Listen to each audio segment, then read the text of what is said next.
Here we go.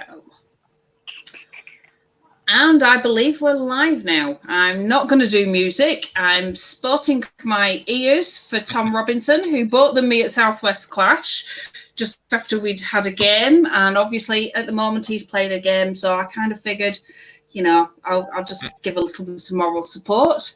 Tonight, we are round 4, and we've got Johnny Q versus Richard tonight. And it's going to be an interesting game, to say the least. It's going to be very interesting. Richard, do you want to talk? A bit of a skeleton fest in the middle of the fields is what I'm expecting here. I must admit, this is going to be death by skeletons and lots of, well, I think a bit of schooling, because I've not seen you two guys play each other, but I've seen you both play separately, and this is going to be quite it's going to be a surge fest. Make my mind move. I think I'm losing that's the one. Although I'm losing the surge fest quite significantly, looking at the lists, but that's no. It'll be interesting to say the very least. Richard, I'll let you talk you through your army first. So Sure. We'll pop this up on the screen. Everybody will just shrink down into the corner here. So Don't shrink me. here we go. I'm sorry, everybody's going to shrink. Oh, Tiny painful. little people in the corner over here. Yeah. So Sorry for squeezing. So the core of the list is effectively 2 big hordes of revenants. They effectively are my anvil. My chaff is actually fairly expensive because I've gone with wraiths, but they're quite useful because they can fly over and muck about. And also, who doesn't love Defense 6 chaff? I mean, it's pretty handy. The Revenant Cavalry and the Revenant Cavalry effectively perform what would be a hammer if they were better at it, I suppose. This is probably the weakest point of my list in terms of how it actually has worked out in terms of performance. The werewolves generally work as a flanking army when I'm not playing against a horde of flyers. So deployment today, they've formed their usual role. Balefire catapults. Generally, the idea of they're there to try and encourage people forward, so they can't just sort of sit back and wait for me to get there. They've had a mixed bag this tournament. They've not performed great for you, have they? No, they don't seem to. I mean, it hasn't helped. Obviously, 2 armies I've been playing against basically were just like on me in seconds, and one, of course, also had what's it called as well, stealthy for the entire army, which was suboptimal. But so yeah, I'm not sure whether I'd put them in again, but it was an interesting experiment. Nothing else with them. Goreblight just helps anchor the front line and just does a bit of drip damage and so forth with the Cloak of Death. Also, just gives me something else. I think he's been quite a man of the match occasionally. He's been all right, yeah. Vampire and Pegasus is theoretically there to deal with, because he's got the Blade of the Beast Slayer, is there to help deal with big stuff which I just can't crack otherwise. So he was great. My last game against John Guns, he did great work. He was smashing through what's it called, lesser golems, the abyssal ones, like Ilio. He was brilliant. John's list is nasty, though. They've called them the Flying Circus, and they've got a good reason. It was, yeah. Do you know, I tried. It didn't go. It went quite well. I pretty much tabled him, so I was pretty pleased with that. Only lost about 3 units. I've yet to watch it. I've not managed to watch it yet. It wasn't filmed, so that was it was interesting. That makes a difference, then. Yeah. Character-wise, other than the Vampire, we've got the Lich King and Necromancer just giving a bit of surge and heal. We're going to have a weird one, actually, because we've both got healing available. So early game, normally I'd be trying to chip things off with the catapults. It's not going to do much because it's just going to get healed and drain life off between that and the but we'll see how we go. Yeah, and hopefully a bit of Bane Chant as well, because the other thing that my list could do with is a bit more just punch in general, which it's a learning curve. I'd only played about 3 games when I put the list together, so that was I've learned quite a bit. Well, you're doing very well out of it. Sorry, 3 games of Kings of War or 3 games on UB? 3 games of Kings of War. Yeah, you're doing pretty good for I'm up to just about 3 games. 11 or 12 now, probably. So you've got a bit of a history in definitely. Yeah, a little bit. So there are a few other games that you've played in the past, so you've picked it up well and run with it. You've done really well. Okay, John, let's go over to your list to talk us through this. It's no need to laugh. I spent ages on this. Maybe I can imagine. For me, I went with try and cram as many units as I can into 1995 that are worth taking. So, taking the Skelet Warrior Horde only because for 140 points for 22 nerve, you've got something that's going to take a lot of chewing to go through. Yeah, that's it. Put them behind some terrain and then hope that somebody tries to charge them with a unit and they spend all game hitting them. And then I've gone for, you can put the little tag on there, thick chaff. You can have defensive chaff. I have to find my banners up for that. Oh gosh, where's my thick chaff? Come on. But yeah, so where you go defense 6 chaff, I like defense 5 chaff with regen and crush 2, with shambles with nerve 14. So they're pretty good actually for the point value they are. Not bad. Desert Swarm. I seem to have taken quite a lot of chaff looking at it, but they're good as just like objective takers. They're undead. Yeah, that's it. And then the big hitters in the army, Enslaved Guardians. So we've got 2 hordes of those. I've taken 2 Bone Giants as well. One of which is Boney Boneson, who's done all right this tournament. Were you the one that was terrorizing Rob with them? Yeah, well, I still lost to Rob, but yeah. Essentially, totally missed that the giant ran past him and goes, over there, thank you very much. I'm in the rear of your army. It's like, oh, where did he come from? So, yeah, he's good. The obligatory Monolith and Soul Snare, or at least I think they are really good. One that just allows you to surge wherever you want to, and the other one that just drain life you from wherever you want to. So it's quite good.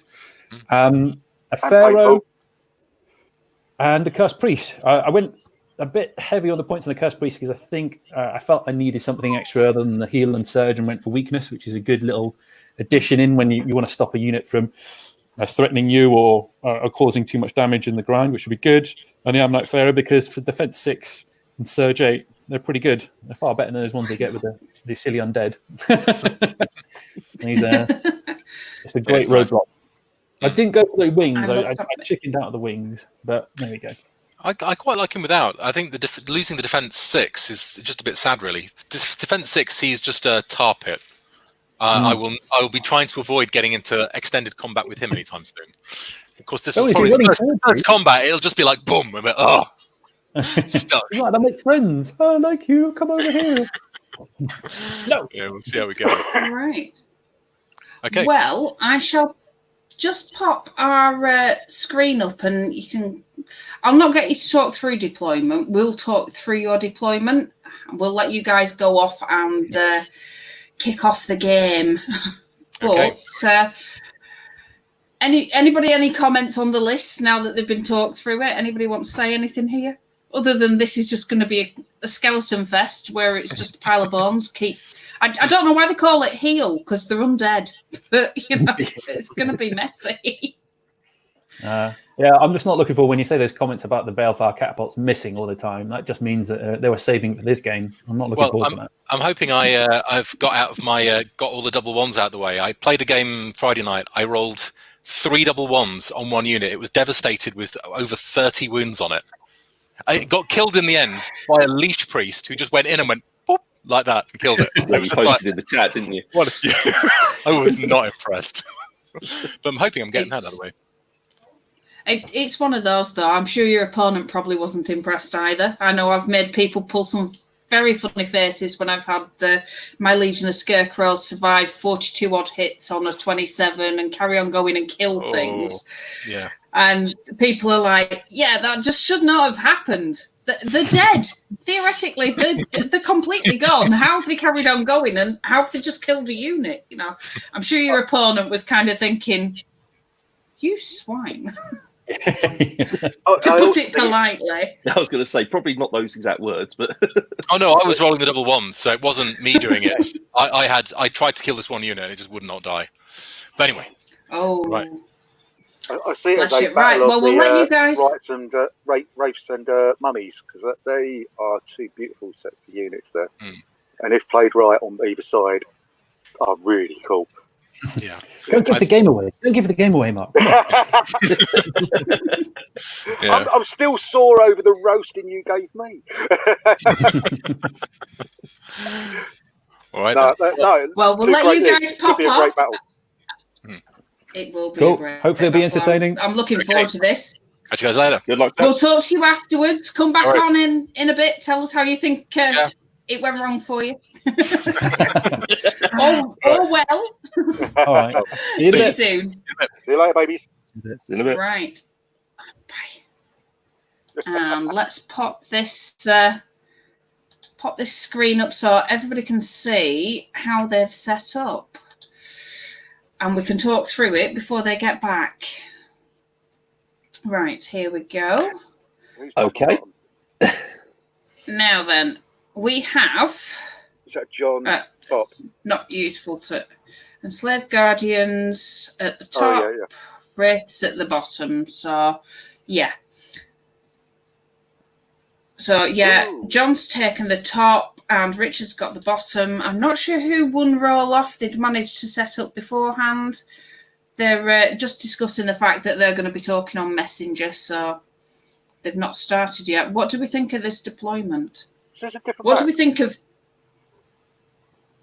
Did they not realise it's a 6x4 table? I joined a bit late. I think Richard did for his last deployment, possibly. Yeah, that's going to be quite tight for manoeuvring, by the looks of it. There's a lot of tight manoeuvring, I must admit, on the map. The fences with the pillars. Obviously, you've got one side you can go in quite easily from, but other stuff's going to be hindered around the other side. What's So the grey blob in the middle? I think that's difficult terrain. The grey block, yeah, it's meant to be a collapsed tower. Oh yeah, okay. It's meant to be an underground cavern, isn't it? And everything's meant to be kind of walked through underground. So you've got 3 hills there, which is always fun. Something to run off. 2 forests, 3 pillars, 2 walls, and a difficult terrain. I must admit, I've only looked at it once since yesterday morning and thought I'll come back to that when I have to, because obviously my game's another week away yet. Yeah, you've got a bit more time to plan out.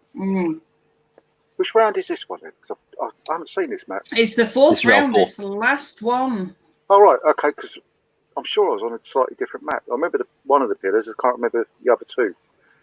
Oh no, that was round 3. Oh Yeah, I've still round got 3. Round 3 had a pillar over to the left-hand side, didn't it? I'm pointing this way, but it looks wrong on here. Okay, yeah. So I haven't even seen who I'm facing then. All right, so it'll be a good game then. So if I remember I correctly, didn't you're playing mention Ian. what we're on. Cool.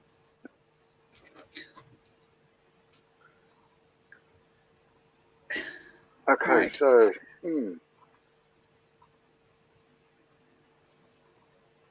what's the scenario on this one? I'm 4, just 5, looking it back up. Pillage. Yeah. There we go. See, the man that knows. Thank you, Paul. Nice to see. I was just thinking, I've not actually wrote that down anywhere. I've spent all day cursing at UB battles and not wrote that down. Yeah, we were debating which to use for the last round, and we decided to go back to a objective-based one because that was what round 1 was. So we've had one objective, 1 area control, and 1 loot. So we thought we'd go back to objective for the last one. Yep.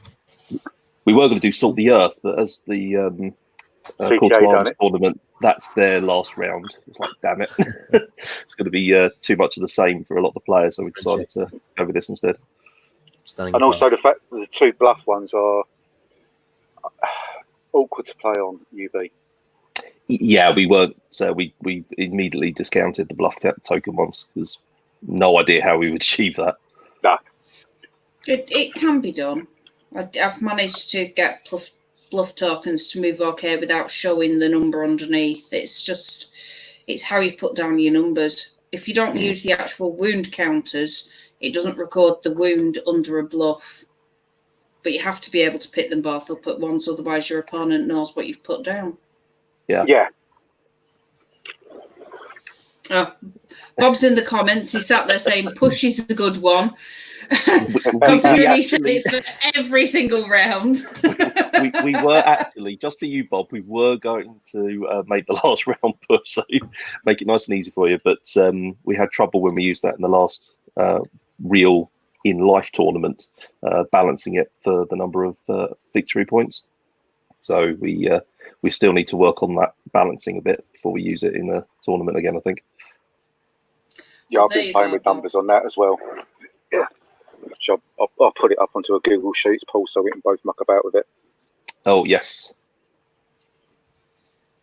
I must admit, we've quite enjoyed using push for a couple of things, but I've not used it on UB yet. Well, it's to level it out. It's not just the maximum VP. It's what's the maximum losing VP as well. And making sure they're even-ish as well. Because there's some which it drastically is different. So yeah, it's just trying to even it across all the boundaries. It's mainly because we use victory points. The scenario points we use as the first tiebreaker. So you've got to try and give everyone an even balance. We did have a tournament where someone had so many victory points after the first round because we did dominate, and they killed most of the opponent. Went into the center and had like 22 points. That it just gave them such an advantage when we were working out tiebreakers. Yeah. That I can understand. Well, we've already gone over. Turn 1 has been handed to John. So Richard's moved forward and John's now moving. Richard's shown why his catapults are a little bit dubious. And then John's just highlighted everything in his army and moved it all 5 inches in one go. So he did say he was likely to do that. He did say none of Richard's shooting work. No, not at all. 2 shots, 2 misses. It's all that means. Bless him. To other pieces, it happens sometimes. Oh yeah, because he didn't shoot you up. He shot both his catapults, and they both missed. There's one on the hill and one's right in the bottom. Yeah, we've got one down here that I've just clicked on, and then the one over here. Yeah. So quite interesting positions. The good positions, obviously, you don't want to have them where the blocking terrain's going to get in the way. And everybody's taken to one side, although I love that these guys are making a dash around there as werewolves. Always good fun.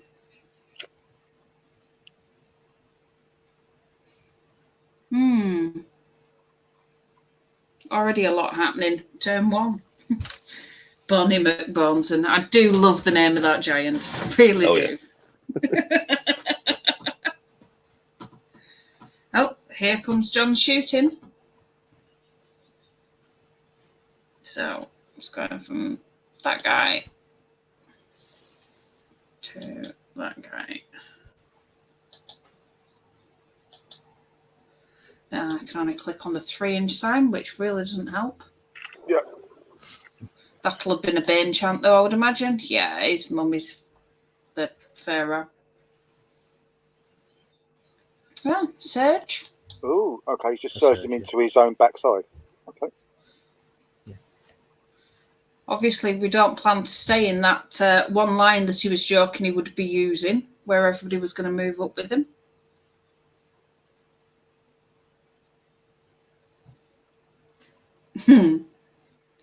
Bob's just made the comment that there's a hill in the deployment zone. Isn't it a good job Steve Hildrew isn't watching? Oh, yes. I wonder if our cartographer meant that or there's not. there's a hill in both these deployment zones. There is in both sides. Isn't it? Yeah, the other one's just in by the looks of it. So,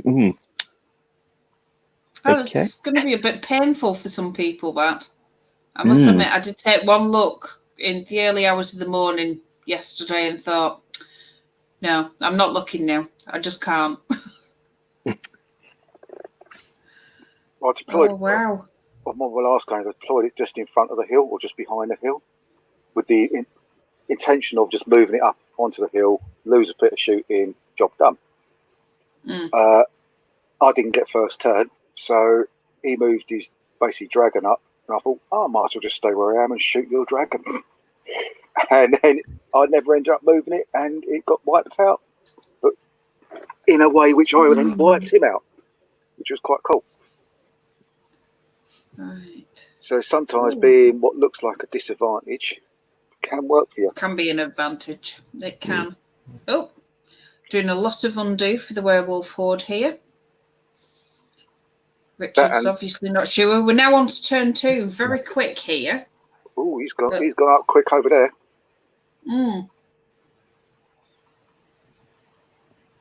I think he's trying to figure his way around this bone giant over here. Which way is it facing? Facing towards him. Yeah, we're can I can do that. Just bring it down a bit. There we go. Yeah, he's not going to. The bone giant's and that's going to be. It's just outside of 3 with that, so it's early to be trying to get there, but at the same time, it's pillage, isn't it? Is it end of turn 2? You can pick them up. Or am I pick them up. It's control at the end of the turn. No, it's control at the end, isn't it? You get all the points for the actual control. Yeah, at the end of the game. Yeah, it's ignore them until about turn 3 or 4. It's me. I'll blame the lack of peanuts in my system, and I'll just have another mouthful. Sorry. Sorry,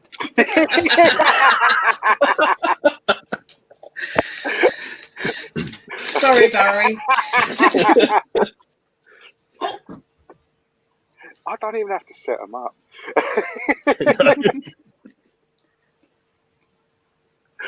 I'm not going to say what I was going to say.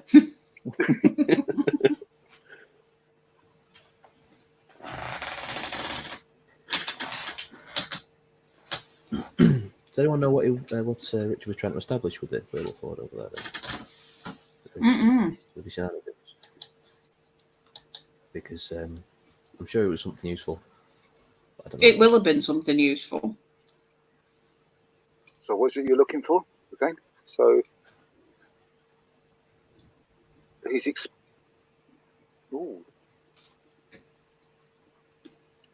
that flanks out a bit on that horde. That one. The middle horde, yeah, that flank's sticking out a bit. So he's. And do you think that's possibly what's his range? The bond. Well, Giant can't see it. Though. He's facing the wrong way for it. He's that way. So what's the horde? There's a lot of surge there, though, isn't there? So there is a lot of surge. So that's 11 inches away. Oh, yeah, he's speed 7. Yeah, but he's facing werewolves. So. Oh yeah, good point. He's going to want to. And I can't see him turning round. Not with werewolves there. That's not a threat you want to come into your flank. No. We've got hits with the. Well, 18 attacks on 3s, isn't it? Still. Right, this will be is Balefire down at the bottom, and guys up here, Enslaved Guardians. Oh, yep. So 3 damage. That's not bad.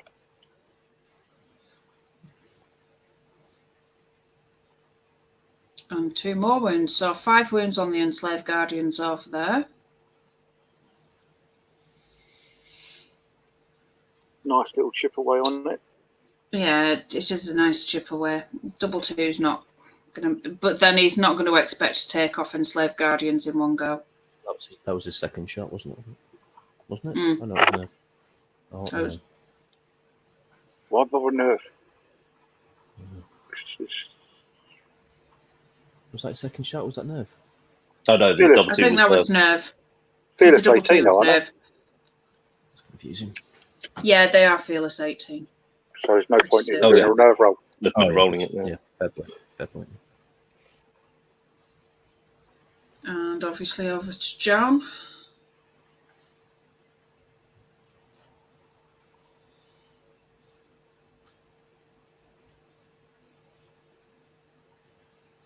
I must admit, I am enjoying watching all these people playing quite cagily on one side of a board most of the time, and then suddenly they're at the other side when they finish. Yeah. What's the roll just now?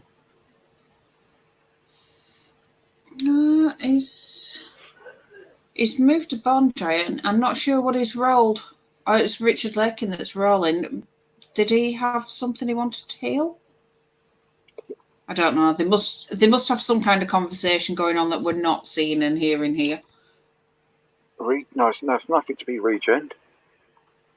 No, there was no damage until turn 2, so it's the first set of damage that's just gone on the enslaved guardians.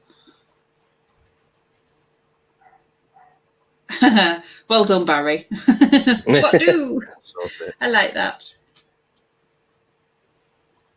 You're doing something I should have done there. Because I can't tell what's going on. As you may well remember, Jen, from the first one. I didn't have a clue what was going on, so I have to be in the room so I can zoom in on stuff. I must admit, I've had a number of occasions where Bob's been sat in the room and obviously doing a foretelling of what's happening because it's like a second or two in advance. Yeah.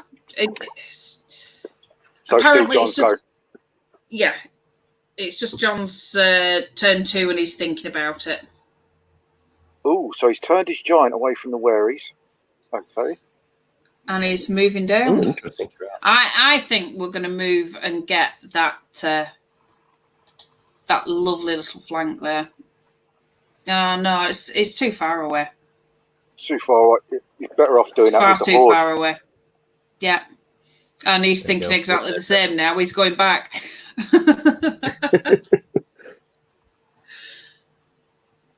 But that flank is just so tempting, and I'm sure Richard's done that on purpose. Try and draw something in. These chaps here. We've got his Gorblight. Yeah, okay. I don't think I want to go right next to that anyway. And his Leash King. Let's just move that up a bit so you can see what's written at the bottom. There we go. Well, you might not be able to do it with the horde anyway. Okay, yeah, even if that pivots, it's not going to do it. Because that will still snap to the front. How much surge does he actually have, John? Silly question, but Richard was feeling embarrassed about the amount. And I have so he's got Surge 8 on the Pharaoh. He's got 8 on the Pharaoh and 8 on the High Priest. Yeah. Plus he's got the monolith, hasn't he? Yeah. And he's got the monolith, yes. Don't know what that does. Randomly surges things. Right. So it's Surge 8 all around these. That's also Surge 8. That's on a single friendly core unit anywhere within 24 inches, regardless of line of sight. Yeah. Yeah. For all intents and purposes, anywhere. Yeah. Anywhere on the table, basically. Well, definitely with the way they're deployed, yeah. Yeah. Pick a unit, move it forward. Yeah. So we're into the mid-20s at least on surge there, so it's not so bad. Yeah, but then if you fly one of them forward like that, you're just basically sacrificing it with nothing yet, which can back it up. And that's a Hail Mary shot, and it is very much you can't get into the flank of anything. It will just be straight into the front at the moment. The next move, you'll be able to get into flanks of things, but that's a nice move. If the mummies are a little bit forward, those guardians are protected by the 2 troops of mummies. Yes, they are. Yep. Yeah. They are a little bit forward. They can't. Nothing. That won't fit that gap at all. There's no way. No, the only bit which can get in there is the Trooper Wraiths, which are Trooper Wraiths against a horde of Guardians. Wraiths die. Yeah. There's no double charge available. There's nothing. I like the way he's holding, if he is still holding back the giant on the far right, is because that's a nice threat. Yeah, the giant stepped in. He stepped into the side of that pillar because he was stood out in front of this unit of mummies just here that I've clicked on. So he stepped in and forward, which means they're still controlling the objective just here. But obviously, they've got a threat range here, haven't they? Those mummies, I would imagine, are probably going to head off over here. Oh, okay, he's moved the giant up. Him. I don't know if I was expecting him to move the giant up. I don't know. He likes his Bonnie McBonson. He just get thrown into action from what I remember in the past, but I've not seen him live yet, so I've not seen him on UB. Oh, and I must admit,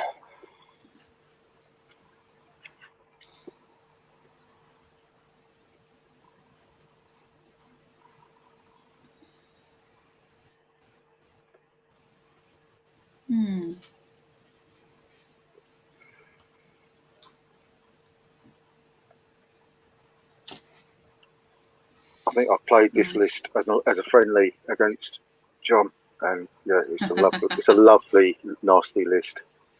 a lovely, nasty list. I like how you put that. It's surprising how well you play each other with lovely, nasty lists, isn't it? Yeah. There was a lot of tap dancing going around, and it was brilliant. Brilliant. It was absolutely brilliant. I know we get a lot of that at our club. You have lots of people that sit there and say, we'll have a friendly game. But in my friendly game, I want to use some really nasty stuff. So just bring your worst. Yeah. And Barry knows exactly what I'm saying there. Indeed. Yeah, Matt and I were talking about this the other day because we always, when we started the tournaments, we wanted it to be really friendly, really low-key, relaxed atmosphere. And then you are all fluffy guys. We are, and we keep it friendly, and we make a friendly, low-key atmosphere. Yeah. But when we got the list in for the first ever tournament, and we went, oh, this is going to be carnage. There were some horrible lists. And apparently there's a bit of a reputation for our tournaments, for the type of lists people bring. Well, you're all so cuddly. You just don't expect to come up against the kind of nastiness you lot all seem to put out there. But I must admit, I've been to a few. But it's lovely because it's nasty lists, not nasty people. Oh, yeah, very much so, yeah. And 9 times out of 10, if you've won or not won, you give the opponent tips on how they could have beaten you or not, or where you think something went wrong, even if you. Or in my case, the pat on the back and a drink. But it's not condescending or anything like that. It's just really camaraderie and. Yeah. You are a lovely bunch of guys. It's just your lists. We sit there and we're like, oh my God, whose brainchild was that? Oof. Yeah. Yeah, that's a nice roll. Ouch. Oh, when you consider I'm probably the fluffier one, and I bring some nasty lists. Well, I'm trying to think how many giants I've faced by you, Mark, in the past. I've seen you at Clash of Kings with your giants. I saw you at the Reaper with the giants. It's like just giants. I've got 10 giants. I've still got another one to build up, which I think is either here or in the back of the car. And I'm just trying to work out a way to field them all. Whether or not I just make a 5,000 point game again. 5,000 points, blooming heck. Oh, we Right, don't. Richard Larkin's taking turn 3 already. This is moving fast. Oh, yeah.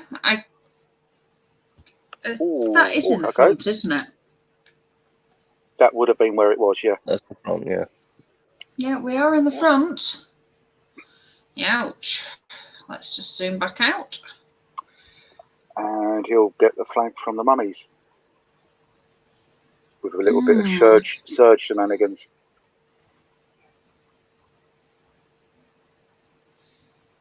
Okay. Oh, nice. So That might. Gore Light's going in with a Revenant Horde. That's going to be pretty damn nasty there. Oh, that's 1, 2, 3, 4. 4 units with 1 wound on automatically already. Is that 4 or is it more? Come on, Richard, pick your number 2 up. Yeah. Now then, Can you where's click on a Gorblight? Is that 4 or 5 units which are now being 5? Oh, possibly 6. I don't know if that's 2. No, yes. So it's 1, 2, 3, 4, 5. And possibly even the Pharaoh's also got a wound on it. Missed that before, but the werewolves got weakened by the. Ooh, okay. Whatever they do with the purple flag that you now can't see. I don't know what it is. Something priest. Hang on. Oh, the Cursed Iron Priest. Oh, I missed a little individual there, and also 1, 2. So roll 3 dice. Didn't know it's 4. 5, and a little individual at the front. I'm glad you sussed it out, Barry. I didn't. I think he's forgotten his little individual at the front, unless that's Richard's one. By the 3 on the board. This one here. Yeah. Oh, no, there we go. See, just as we say it, it's as if they're listening to us or something.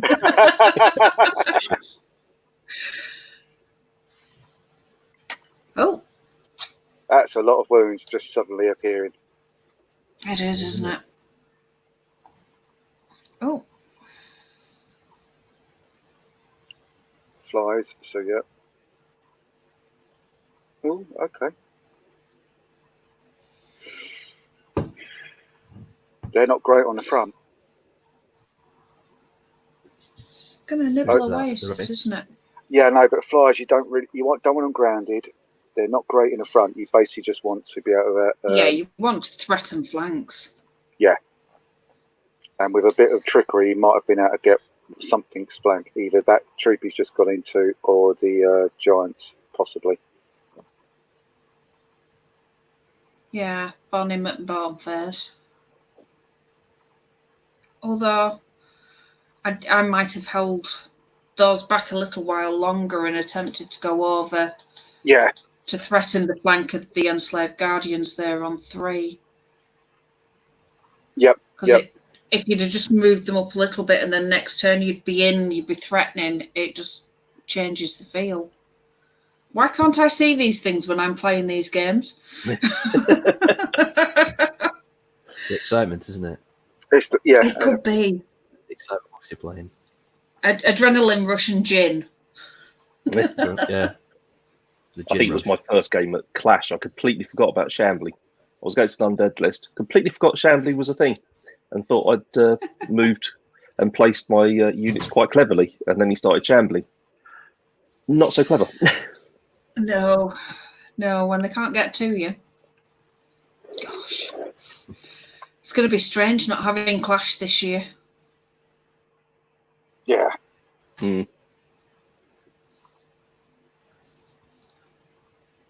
Is Bellfire back there. I've just used my money to get a Clash for next year. I thought sod it. Yeah, I did the same. Yeah, we've done the same. It's done, dusted, bang, there. Now just it was already paid out for, wasn't it? The only thing that's not, it's just a case of sorting accommodation when it comes to next year now.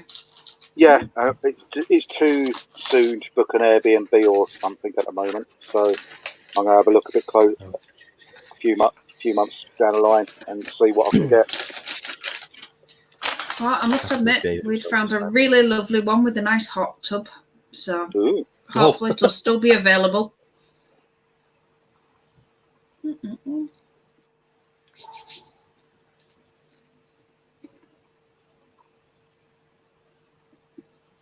What's that going to shoot at? Holding slow.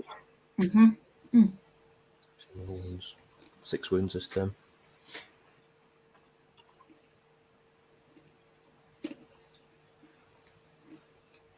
Well, 9. Stands a chance. 8. No. What's the X on them? That's hindered. I'll take it. They're using the X's for hindered.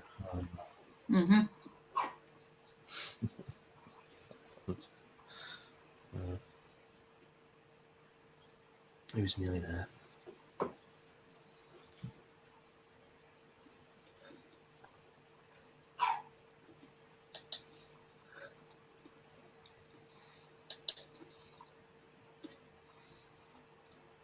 He's healed his gore blight back by 1 for the life leech.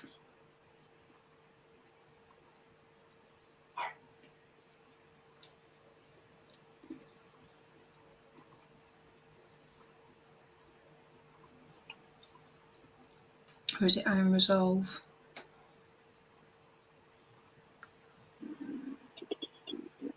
Through. No Bane Chant.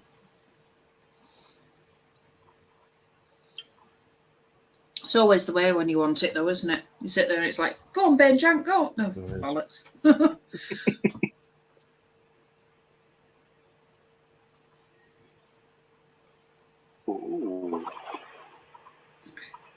Well, I don't know if anybody that's watching can give us an update about what's going on with Tom, but quite happily here, because I forgot to watch that. the bunny ears are kind of giving it loud.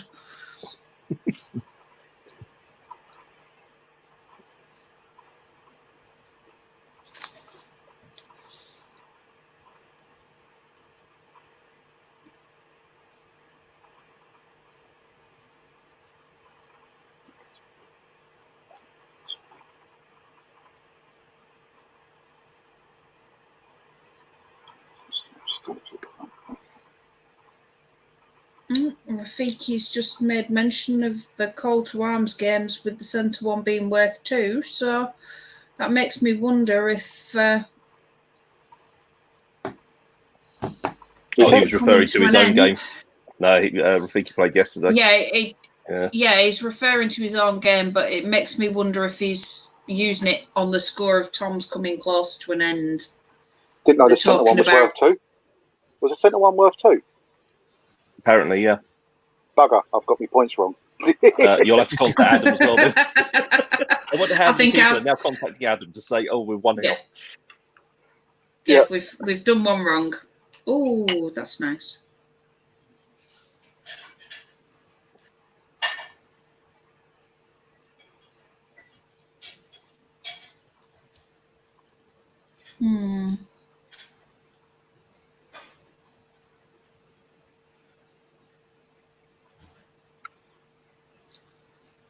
No, that's not good. Oh, don't know who pinged. Wasn't me. Bonnie McBonson's about to get hit here, I think.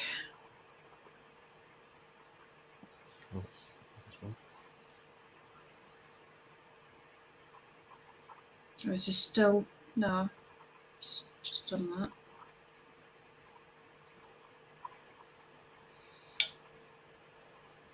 No. I'm assuming the Red Crosses are wavered, or is that? Yeah, I assume so because they've gone through difficult.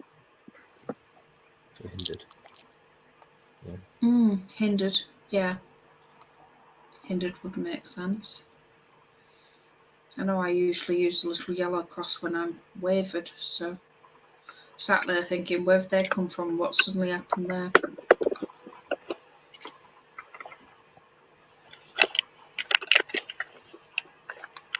Okay, go on, Bonnieson.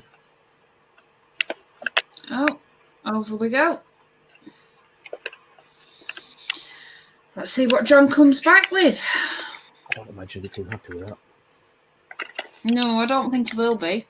No. I don't imagine I'd be right happy if I was experiencing that one. Oh, what are you doing with your mummies there, John? Apart from dancing round and round in circles onto your skeletons.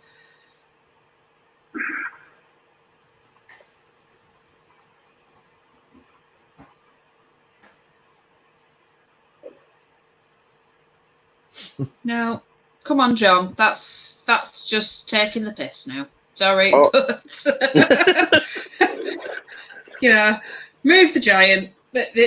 We'll just leave the werewolves to choose what target they're going to have in a minute, because we're just going to dance around and swap each other for a minute. Bless them. Right, so that was there. Where was the mummies were? Oh, they weren't there. Okay. Yeah, we're back to a reset there. That's... No, you can't. You can't do it, John. You can't get down there. No. The only way, it's the only way is to do that. Yeah, he's going for centre. But then you can't surge him in. Yeah. Okay. But he's facing forward still there, isn't he? We've just centred up. Yeah, I just didn't know if he was looking to try and actually do the twist. Go back down twist. here. Yeah. I don't know who just got 3 moved onto them. Oh, it's gone up there. That's fair enough. It's like, where did that come from? Yeah, unfortunately, the mummies couldn't back off enough to give him the full inch withdraw. So if he did a withdraw and side step, no, because he'll still hit the front. Is it making the best use of his surge? Could he not have withdrawn, turned to his left, and walked towards the revenants? Yeah, he can't withdraw the full inch, so he can't move down an inch and stay and be end an inch clear. Because the mummies only move back 2.5 inches. Oh, okay. Is the bone giant regen? Was that a regen roll that we saw a minute ago? When he moved. No, bone giant doesn't have regen. Doesn't regen. Sorry, I'm thinking of giants I've used and the regen I've had. So I was trying to figure out what that 3 dice was for.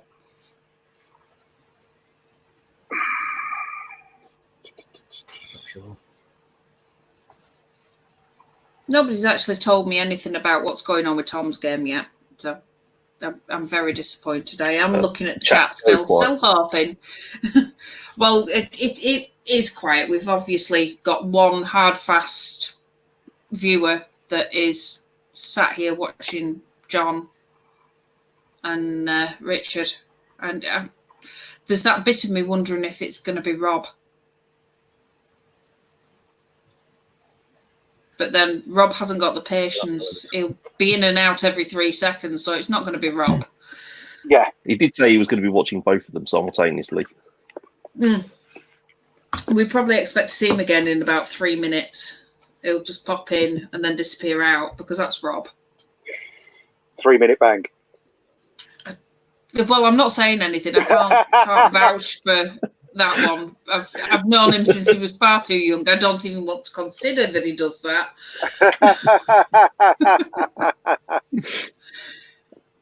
Bless him.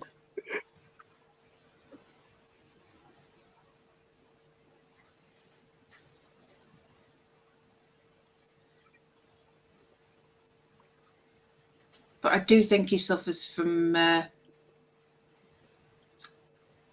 attention deficit. Oh, shiny. Quite often. Squirrel.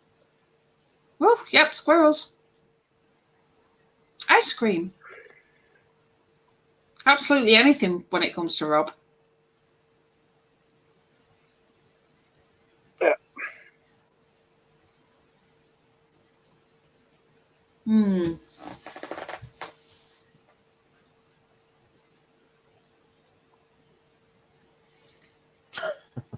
Oh, yeah. Okay. Interesting. Yeah. I'm not sure. I think it's a contemplation. It's like, do I move everything over here? And we've got... And everything get out of the way. Well, the thing is, we've got over half the board being completely ignored. Do swarms fly? Yeah. Or not? Well, the desert swarms. Yeah. No. I can't remember if they fly now or not. No fly on them. Right. Yeah.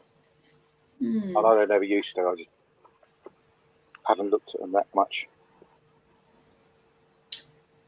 I'm going to just pop and get a refill. Chat amongst yourselves for a second. I'll take my bunny ears with me. Back soon. I've got Scout, but I don't think he used that. Yeah, I knew they had Scout because I had a whole Scout in Emperor Dust Army for.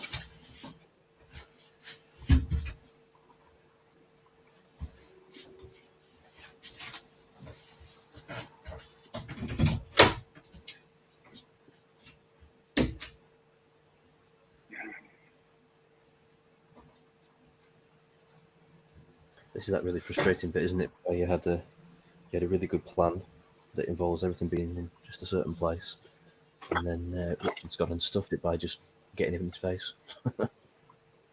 And tightening him up too much. Yeah, because I think John was going to expand out a bit. I had plans and I can't do any of them. I tried having plans, I've just stopped now. Okay, so that's that. The Slave Guardians can see over the top, so they can get in if they wanted to.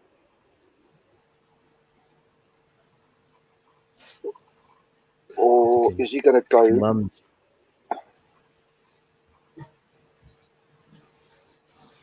What are you trying to do? In fact, I don't see where they can get into there.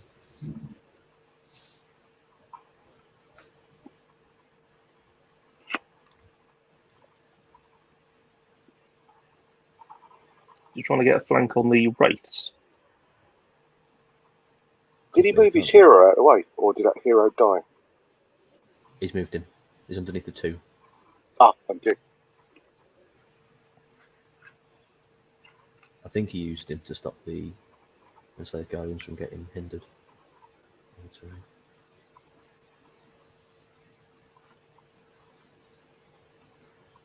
looks like anyway.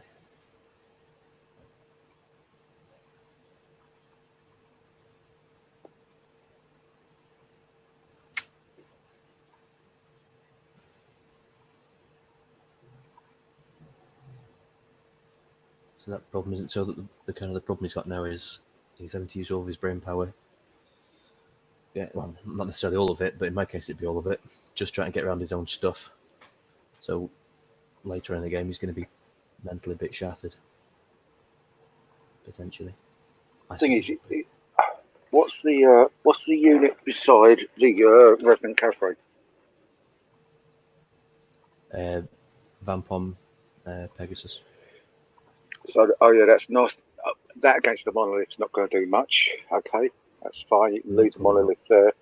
It's got Blade of the Beast Slayers. I think that was quite a useful one for that sort of thing. Yeah. Previously, it's also the one that can get away if it wants to. It can go places. But can he get into? No, because the Slave Guardians, he's in the front of it. So it's whether or not it's not shambling, so there's no point flying over and pivot in to get surged in.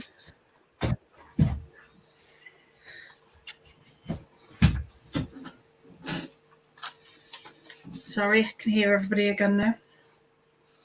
Hello. Hola. Well, the monolith's got no attacks, so it can't attack you. No. It's just a surge, is it? Yeah. I missed.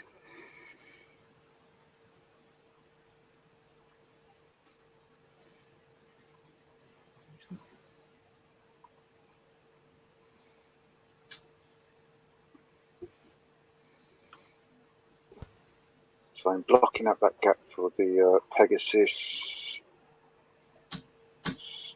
All the Pegasus can do is basically hit the swarm in the possibly front or flank. Can you just click on the swarm and the enslaved guardians behind them just to check their arcs? I think they're both front, but My swarm. no. Oh yeah, that's front. Yep. So I can zoom in if you want me to. no, it was just I wasn't too sure if the swarm were in the Pegasus front, i.e. it had to take him in the front. In which case, yeah, the Pegasus, it's not worth it. Take out the swarm, but then it's in a really bad position. Ooh, this is quite cool and nasty. I'm just looking at that. That was a nice dirty trick of John's.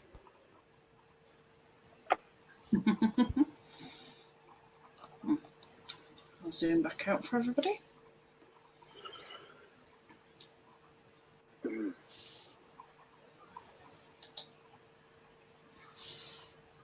Thing is, it's one of those weird ones. It's tight for John, and John can't get a lot of units in. But on the flip side, Richard also can't get a lot in. A lot in. Mm. They're playing it very close. It's very interesting. I ought to use that very interesting sign, shouldn't I? Well, when being close, the only ones which are really manoeuvrable are the Pegasus type thing, i.e. the square bases, the giants, the cavalry reg, and the enslaved guardians-ish. They're the only ones which are more manoeuvrable. Everything else, because it's wider than it is deep, they're a bugger to move about. Mm.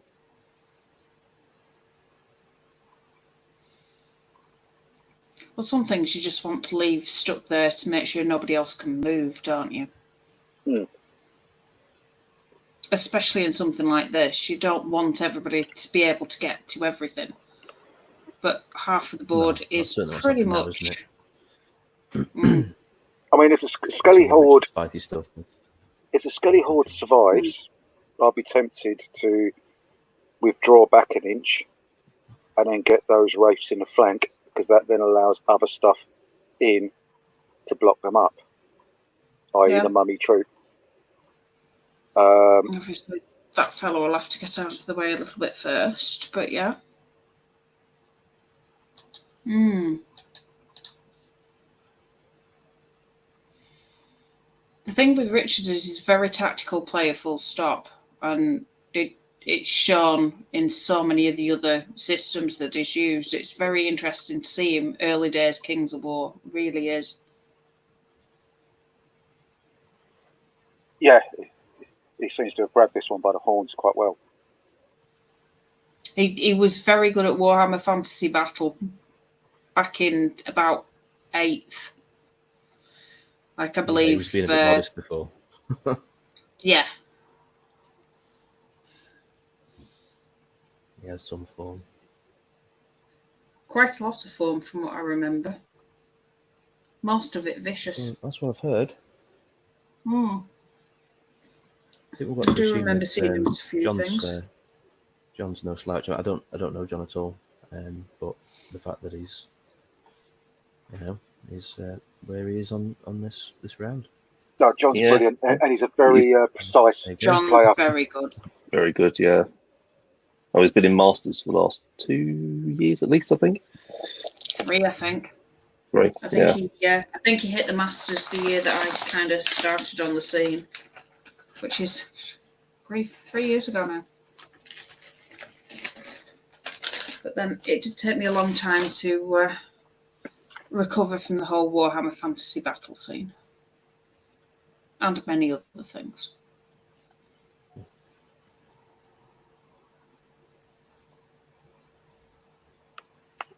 But yeah, my very first game was it was the first ever 4-foot snake tournament. All right, yeah.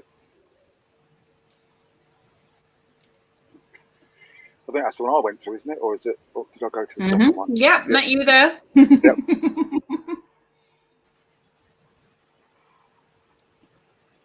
That was a cracking time. It certainly was. My first couple of tournaments were the Beers of War doubles.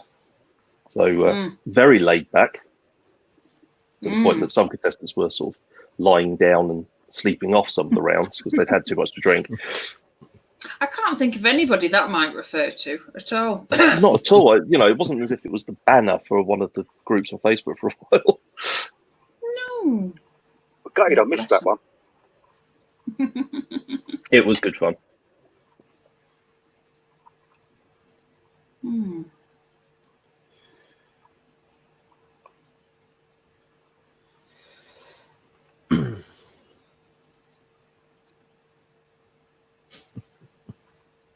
I'd call it a bit of a bloodbath with all these wounds everywhere, but there's not going to be any blood. It's They're not, all is dead. it? No. Well, yeah, there's also 2 rounds Very of combat. dusty Nothing's died yet.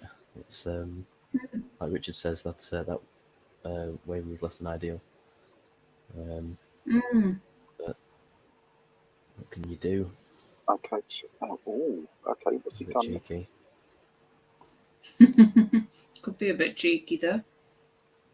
I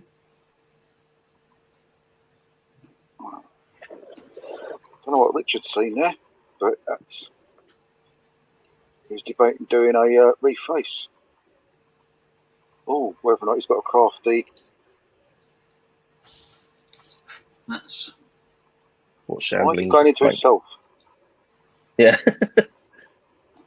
Let's just move that down so we Yeah, can that have a one. little look in the area. What can we see?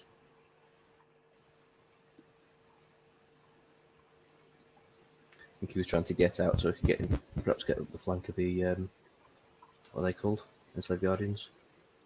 Since The Enslaved Guardians, it's against those guys. not the lower. Or It's those tight. guys. I think that's what he was looking at, but I don't think it's a. I mean, he's undone everything, so it looks like he's decided against it. I think it's the ending an inch away, which messed up the angle. Yeah, I think you're right.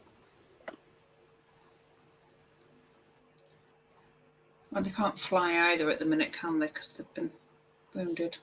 No, but you could withdraw, change face, but you still got to end an inch away and then be surged in somewhere. Yeah. And that's, if it was a reg, you'd have a bit more manoeuvrability. As a troop, you are too tight.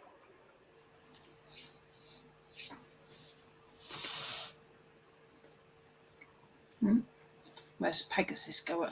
Of course, the flank. Like he was thinking about something else for a second there. Pick a target, make it dead. Why is that withdrawing? Ooh. Unless that's going for the flank. Maybe it's not. Be interesting. What would they have had on the monolith? Because I'm quite surprised. The monolith doesn't have a great amount of hits back, does it? It does hit, but It doesn't. Didn't think it could hit. No, it doesn't hit at all. does it not? No melee at all. Oh, right. It can get in the way. But I think it's defense 6 and shed loads of nerve. Defense. Yeah, they're about 17, aren't they? 15, Yeah, that's 17. Yeah. So See, I've got a brain somewhere in my head. It remembered something. I remember God. nothing. I've got it all written down in front of me. Mine's on the screen over here, but it's behind UB. So I'm a bit. You obviously need another screen, Jen. That's what you need. Oh, God, no. It's bad enough getting used to having two. It really is. Oh. I must admit, this has been an interesting experiment that came along much sooner than we thought it would, obviously, with the whole lockdown side of things. As Bob had been talking of getting us a casting side of things for when we ran tournaments, mainly for, obviously, top table and stuff. Yeah. So to suddenly end up with a Frankenputer that's been pulled together from a number of members of the club, it's quite interesting. We do call it the Frankenputer. It's got screens from different homes. It's got a computer base from another home. It's just all pulled together of parts from everybody at the club. It's fabulous. really nice club. We have a good bunch of guys. I think there's about 19 strong Kings of War players in the club now. That's good. As well as our usual 5 or 6 guys that come along and play Meg or many other different systems. But even the Meg guys are coming over to Kings of War at the minute, which is it feels fun. Brilliant. Yeah, the problem is when we're starting to do tournaments, we're getting to the point where we're being booked up quite quickly now. That's not a bad Oh, thing. no, you're sport for choice now. That's the thing. There's so many. Yeah, my Rich club just we've had a got go at about shooting phase. Catapult's We've done got about- nothing. No bench out. Sled dams. Dismal round of shooting. Yeah, bless yeah. Richard.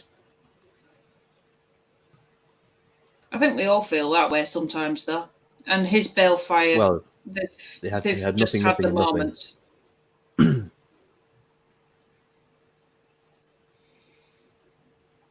my club. We've got about 10 Kings of War players.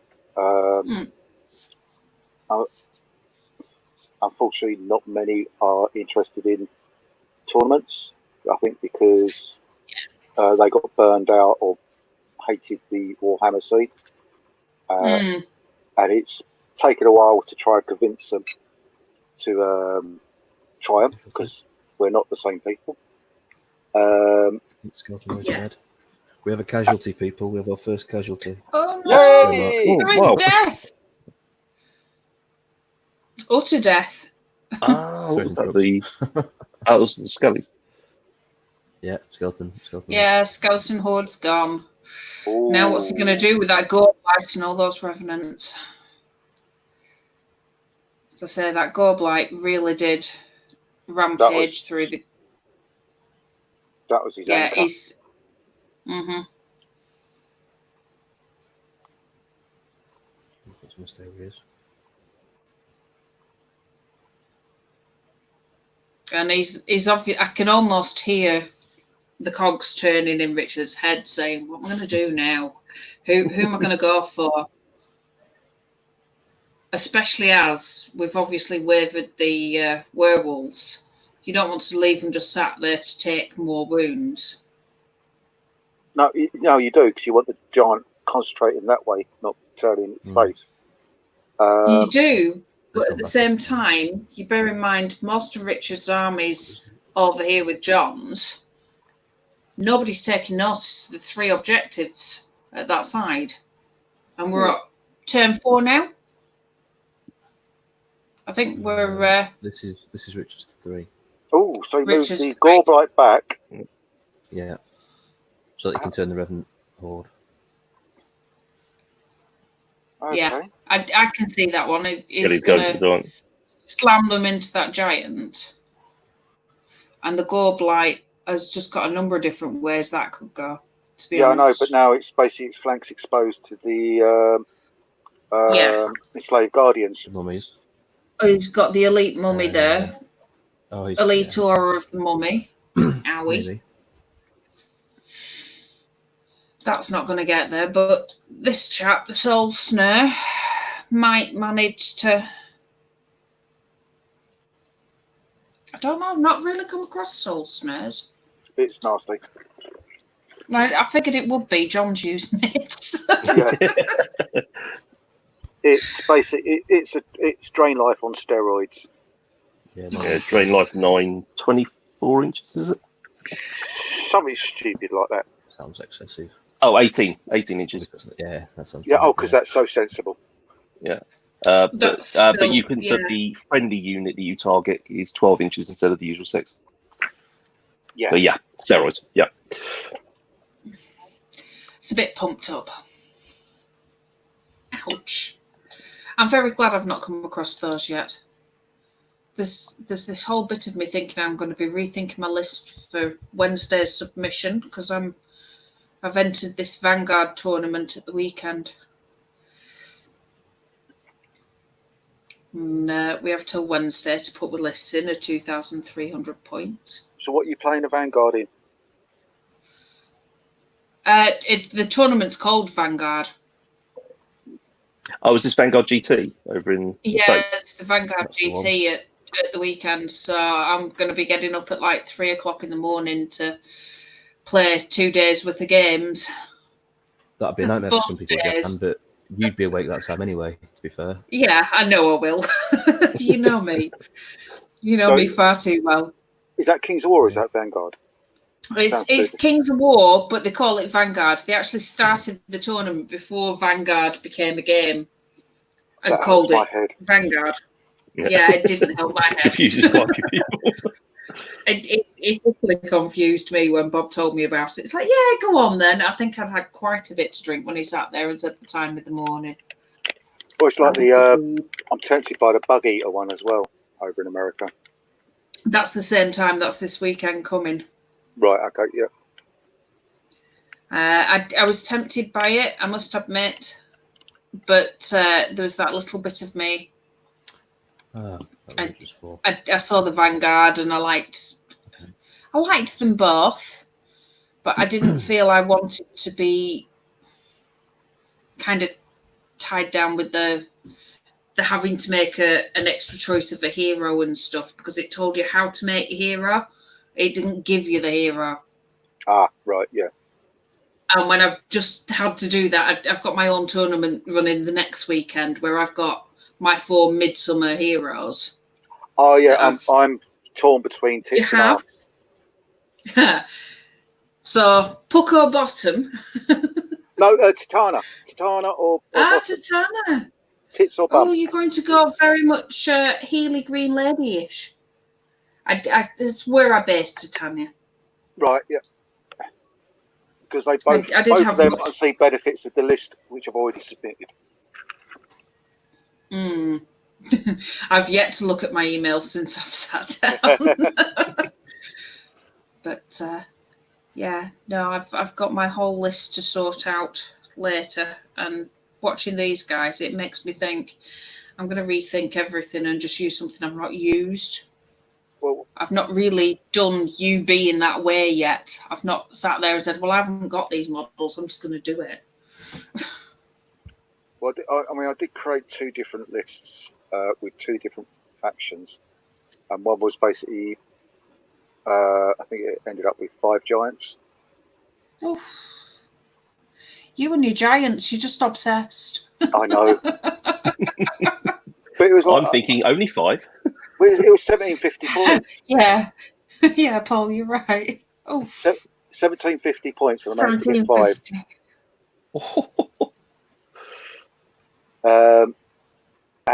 But I just, it just didn't feel like my giant list because it wouldn't be on the table. So I just, no, that's true. I didn't have the impetus to run it because it was like, the shock and awe isn't there, is it? If it's yeah, not down. It's just pixels. I'm not worried about that. I want it to be big, shocking, horrible-looking monsters and giants and stuff. They do need to be big, horrible, nasty things crawling across the table at me. Yeah. Because having faced your giants on numerous occasions now, it's how it feels. It's just like, my God. It's a cuddly list. Yeah. As I say, you guys are great for being cuddly guys, but your lists, oh my God. Yeah, I'm yet to face the giant list myself. So I've faced it twice now, at least. I think possibly even 3 times. So I know I know I've played it up at Element Games. I know I played it down at Reaper. But I do think I managed to catch it a second time at Element, and I'm trying to remember what it was. I don't think it was Clash of Kings the second time. I think it was... It might have been Frantic. It could have been Frantic, actually. Yeah, it could have been the Franticon. Yeah, it would have been last year. I think last year's Franticon. I was gutted missing this year's. Hindsight would have been fantastic. If I'd have known that we were going to be in lockdown, we'd have been at Franticon, because, you know, it's just one of those. But funds just couldn't stretch, thinking that I got a tournament a month later and a tournament a month after that. And I mean, that's the scary thing is, just before lockdown, it was almost a tournament every other week. You could. Well, I was meant to be at one up at above the wall in Scotland, literally the weekend. I signed up for that. In fact, I challenged Nick to play his nasty, horrible list full of scarecrows. I was looking forward to that. Why on earth would you do that? You were giving him a lift To get it out of the way. No, I was actually looking forward to it. I was doing quite well at the time, and I've forgotten what analog's like because it's just one thing: keep beating Bob up on the table. It's mean. So we've not actually got the table out for a while now. Although he's off to have a game with somebody else tomorrow from club. They're having a social game while I'm at work. Cool. I'm just wondering why the monolith's spinning all different directions. What's he? Possibly see if he can get through. No, there's no point trying to get through the gap. I would have thought he'd just throw it in there to block them up, to be honest.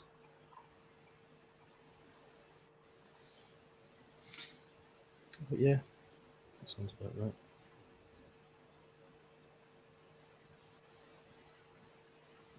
Oh, okay. Okay, yeah. Well, don't know why. But... We're going to go for surge charges and make it new charges. Do you think? Yeah, but you can only do it with the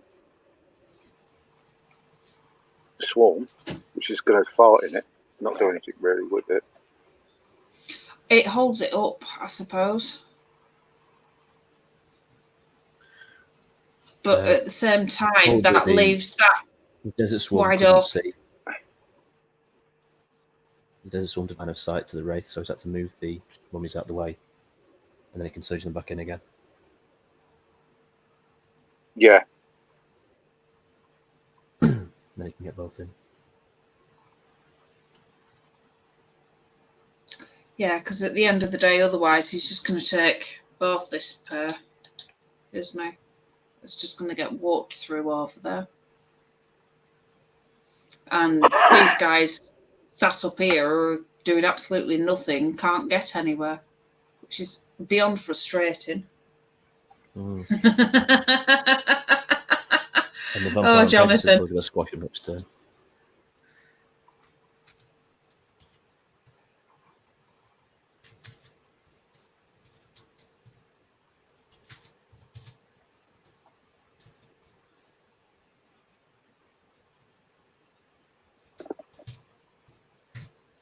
Just had Jonathan Fawkes posting up. Oh, no, that's me responding.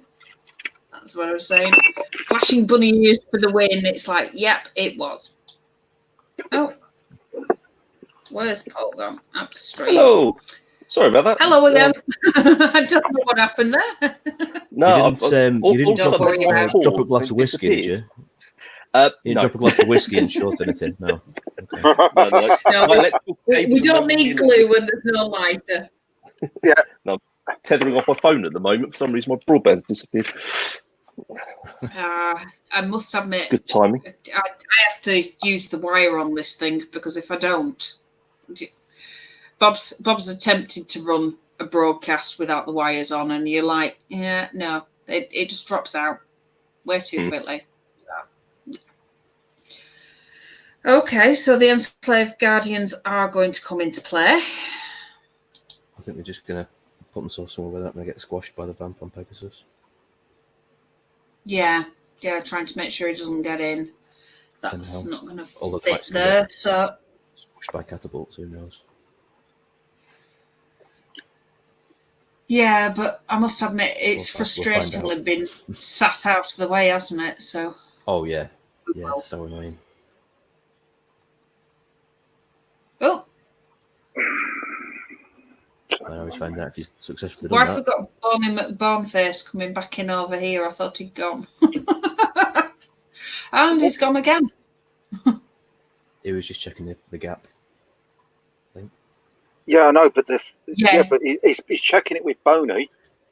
But Yeah. the Pegasus It's is the smaller. same as the Pegasus, isn't it? Oh, you're right, yeah.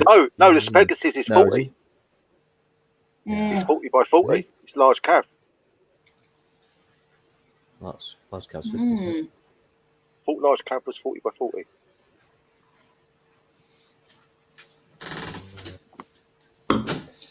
Let's have a look. Let's Got the check. rulebook right next to it. Oh, I'll let Paul. Large cab, 50 by 50. Oh, There we okay. go. Okay. Thank you. So it is the same size. Oh. Okay. To be fair, Mark, if you only use giants, you wouldn't have any reason to know that. No. Yeah. There's only Pretty one base true. size.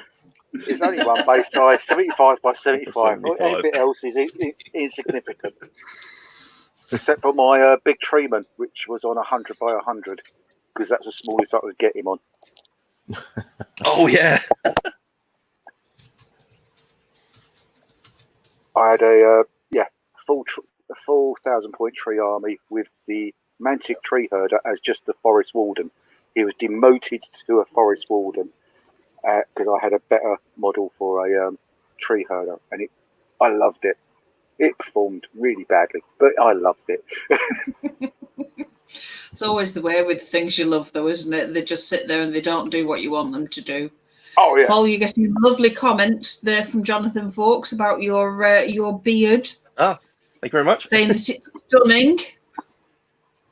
I think he's probably jealous. I know Bob would be very jealous.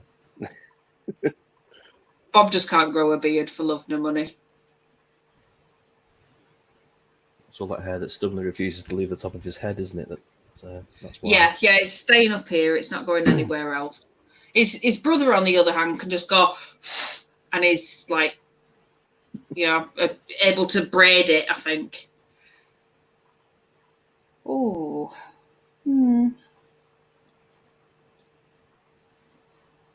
Okay, That's not so good. Ooh.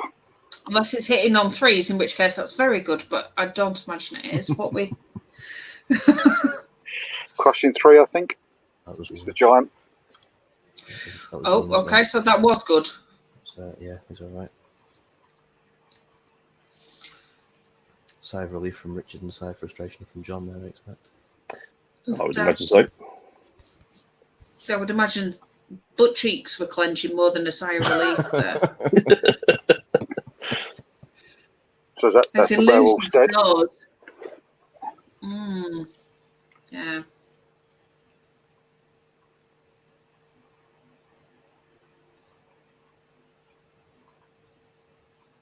That was the werewolves which just got killed, wasn't it? Which haven't been removed yet. No, they were fine. No, they've survived. It was the next one. I think he moved on to the Revenant Horde with the mummy troop there. The werewolves just survived that one, from what we could see. Wow.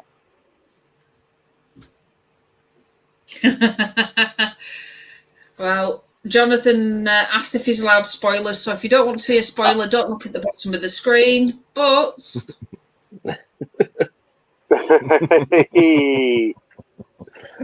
That's what we wanted to see. yeah. Well done, Tom. Oh dear, and we got. I've got to get my banners out. Oh. Yeah.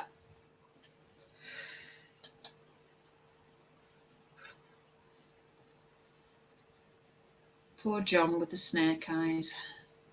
Yeah, it wasn't exactly Achilles snake eyes, was it?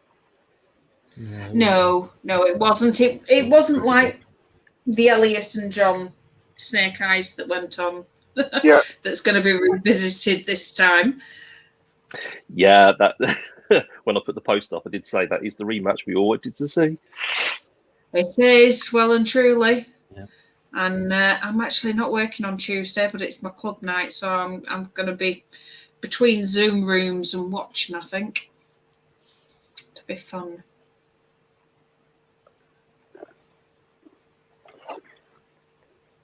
This whole on life lifestyle is quite too much. It's dizzying.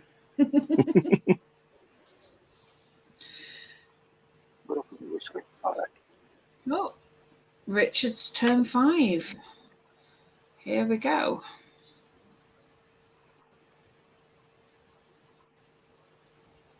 Well, when I went downstairs for my drink, Bob was saying he was expecting to have been pounded into dust before much longer in his call to arms game. So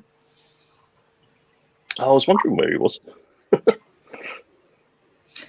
yeah, he's been trying to get this game in all weekend. Literally, it was first set up for Friday, and then it moved to yesterday morning, then yesterday night, and then mid-afternoon yesterday got changed again for today, which is why he couldn't make it in. So he's currently downstairs playing somebody who I think is middle of America somewhere. So we've got a good few hours again. Mm. He's not had a single opponent that hasn't been at least 8 hours one way or 4 hours another. I think that was one of the reasons we decided to make this aimed more locally to people we know. So it felt more like one of our tournaments that we would be running. It does make a difference. It really does. Oh, yeah. I was wondering what's going on there. The one wound on the grey collapsed tower. There's a fair under that they've got to roll or combat for, because obviously he's underneath the wound marker. And they lost him. Fair enough. Yeah. I must admit, I've kept moving wound markers to check what was under them because I could see things peeping before. But well done, Baz. I can't believe they're all still sat at this one side, but they're not going to move across until the very end, are they? No. No, and even then they're probably not going to, because there's not really anything fast enough that's left alive over there. I mean, it's Richard's turn 5 now. Wants to be carrying quite a lot of stuff in the next couple of minutes. Well, that's that soul flare thing, isn't it? That's soul snare that's getting Pegasus. And the Wraiths have decided the easier target. Yeah, good move.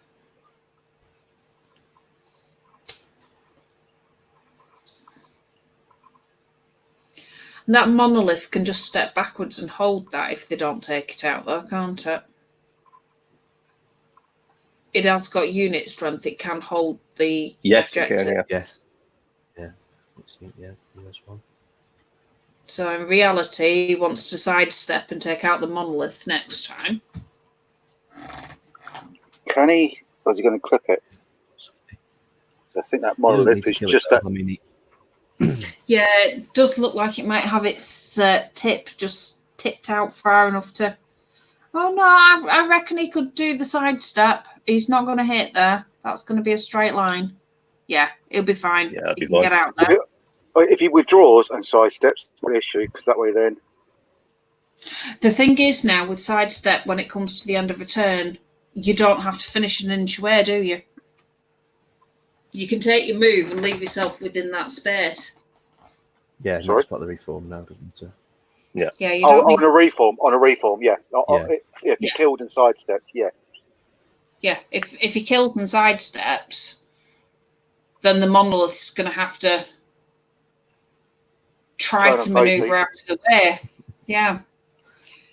Because he doesn't get the 1 inch to detach like the only himself target because he's not... Yeah, everything's on the monolith, isn't it? Balefire is going for that. Possibly just that one on monolith. And the other one's going to carry on because it's on the hill onto the ensnared. Where's 12 from it? Everything's getting a little bit closer now. Okay, yeah, it's still quite a bit away. And a monolith, is that? It's up here. Here's the monolith. As per 1 hit. Ooh. Well, the monolith has stealthy, doesn't it? 3 wounds. What? Did I imagine that? Does the monolith have stealthy or something? No. Inspiring. No, inspiring. That's a great big bloody shrine, Jan. That doesn't probably mean be Night Stalker player. Come on, I play Night Stalkers. Yeah. Being big and bloody doesn't somehow make you invisible. Yeah, completely. You can be a size 6 Titan and you're invisible. You know this. By the nature of a monolith, it's a giant statue. To to be looked at and eventually Oh. put down in rage. Possibly. Thanks, John. Ben chanted in there.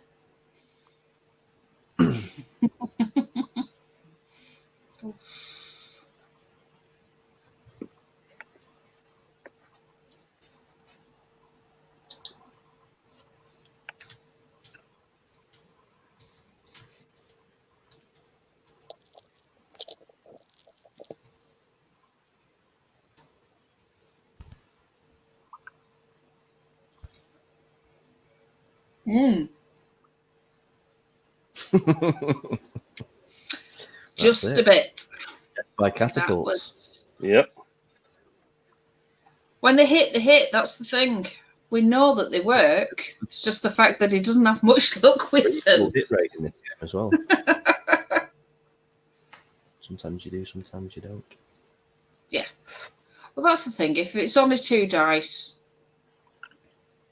twice, and then obviously it explodes into all sorts, when it does hit, it makes a mess.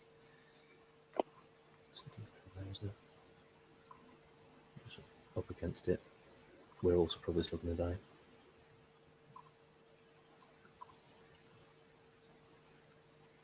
I don't know.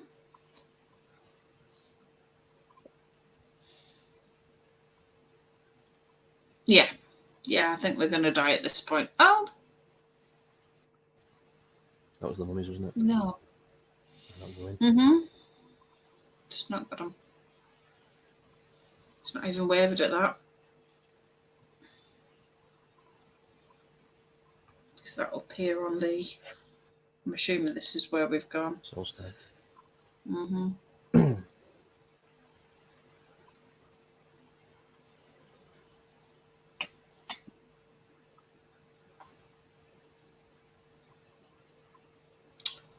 Ouch.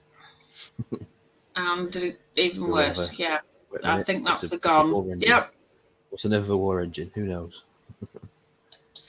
Doesn't matter anymore. He's gone. Ooh, that's gone.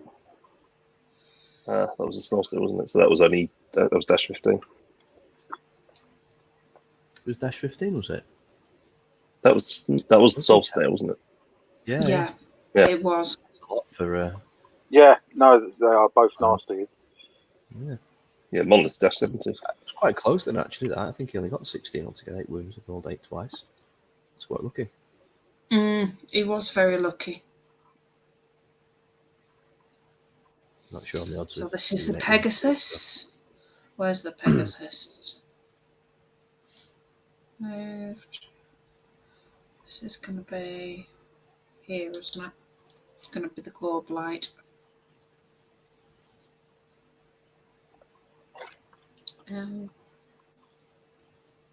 No, that's down here. We're going on to the Enslaved Guardian with the enchanted. Not 3 inches. 3 inches doesn't do it. Revenant Horde.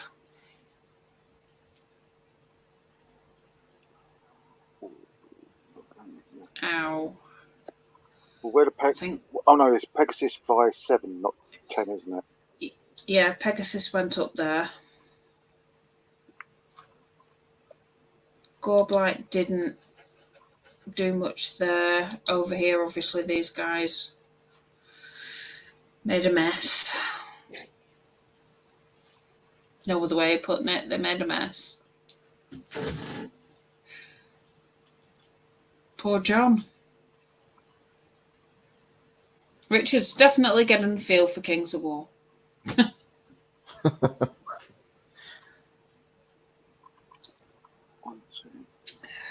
Dear me. I found that anybody who used to know wargaming through Fantasy Battle still knows wargaming through Kings of War. It's not a massively complicated. And to be honest, Kings of War is just so... Fantasy Battle, and I've had my ass handed by anybody who used to be good at Fantasy Battle, to be honest, including our old mate Ralph, who we got playing on this a little while ago. I do miss Ralph. You got him playing it. He hadn't read the rules. He hadn't read the rules, he didn't know anything. I talked him through it and he thrashed me, which was quite frustrating. So at the moment, VPs is 3-1. Is it right? So the monoliths can claim the one above it, or behind it. Yeah. The one with the one on the mummy troop. I think it's a mummy troop still, because you've got the Pegasus and the Gorblight. And the Gorblight, they're both on it, holding. There's one each there. Yeah. Yeah. So that's contested. That one's. It's Stevie's asking, can we zoom in on the screen, basically just to the part which is actually being used, because they're not using most of the rest of the screen. Yeah, that's a really good point. I suppose it's only when Richard's firing his Balefire catapults that we actually need to worry about that part. Yeah. Well, there we go. Is that better for everybody? Does that help? I was actually hopefully a little bit less. I think. That's where I'm looking anyway. I think most of us are. I can just zoom backwards, can't I? When we, just the thing is, with what is the Pegasus? Is he 7 or 10 movement? 10. 10, I think. So realistically, he can jump. He can jump on the bottom left one, just below the hill, if he needed to get away from that, to then claim that objective down there, or the one behind the werewolves. It's quite easy for that to then jump either way of there, unless that happens.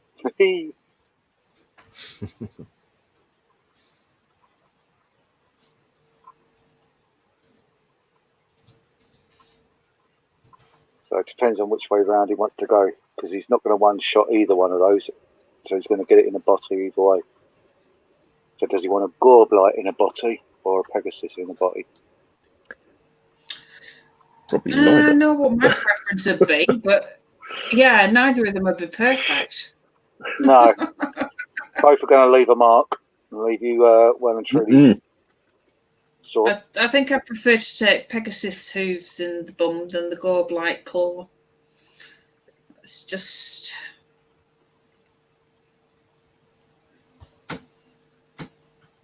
Because I've seen what Richard does with his Gorblight. He's quite efficient with him. He's been very effective throughout the tournament, I think. I've seen it used a few times and not to the same means.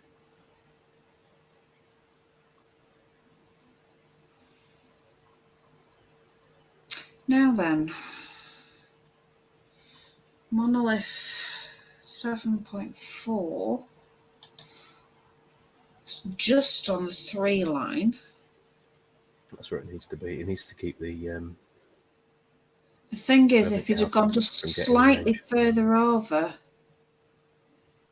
he could have tilted a little bit more there, could John, to have kept Richard off that, so that it had to come in and it keeps him further back and keeps him at an angle where he can't do an overrun and go at it. He's got a good chance of surviving if he gets charged by the Revenant Cav. Oh yeah, as long as when they line up, that he doesn't actually get within 3, then should be all right there. Can the Revenant Cav get the swarm? Only saying that because that then chucks them over that side of the table. Yeah, they got to the wrong place there, really, don't they? But if they go to the wrong place and then swing back, they've got a flank on the monolith. Not that the monolith's going to take the flank. I think we're killing the werewolves now. We killed the werewolves. Yeah, off they go. Bye-bye, doggies. Face the Pegasus. Well, you got the Pegasus in the flank. Yeah, it's just turned. It's not faced it. Oh, she has. Yeah, he has. Yep, cool. Fun shit now. Wasn't quite updating with me. Yeah.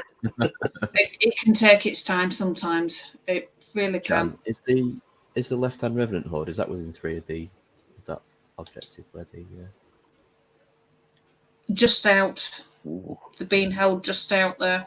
Oh, that's And obviously, that priest could also carry on holding them out. I know it's on 3 wounds at the minute, but the overrun. if the mummy's died, then that doesn't matter, does it? all you have to do is No. just roll And up. the thing is, He'll be in. the thing is, obviously, it's an individual to line up to him, so it's not going to gain No, ground. no, because the horde will suddenly shoot downwards because the hordes will still centre to the individual. The individual aligns, but you centre. You centre up, yeah. So yeah, it'd then be in the 3. I just realised I was waving my hand right in front of the camera. It's all right. It's when you sat there and it's like, and it's here and it's there. You get guilty of it every time you come on these things. I'm still getting the I gist haven't of dropped it. my glass. Yay! You haven't dropped your glass. That's important. It's one And Paul survived his first broadcast here. He's doing very well. Well, surviving. Well, yeah, surviving. It's an It's war. Anything can happen. I like the fact we don't even have a token sober. Oh no, we don't well, do talking. Unfortunately, you do. I'm on the alcohol free. Oh, well, Oh yeah. Not through choice.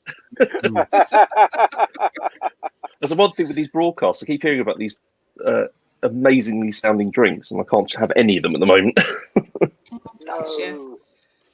My sister was absolutely gutted the other day. One of her friends picked her up some ciders, or at least that's what they told her. And when they got back, it was like a Cronenberg dark fruits thing, but it was alcohol free. Right. She's like, alcohol free? How did that happen? It's just Seems like wrong. a nice drink. You know. Come on, Barry. You know our Emma well enough to know that that's not going to happen. It does seem. No, true. You can very quickly cure that by putting vodka in it. Yeah. Yes. That would probably work with my little sister. Or at least until she realised that there was something else in there, and then she'd be in right state. Yeah, but by that time she's fun. Yeah, that could probably be said for our Emma, to be honest. Love her to pieces, but yeah. Add spirits makes worse. She still blames me for her not learning how to drink properly. I don't know how it's my fault. I can't say that. Stop it. just clean the mind. Clean the mind.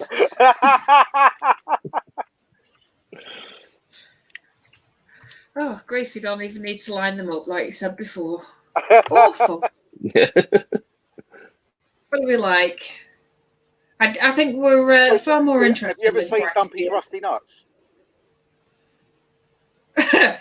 It's an old metal band. It's an old biker metal band.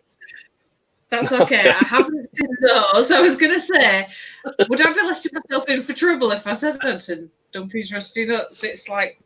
Well, innocently, it's a band. It's an old biker metal band. But he had a stage trick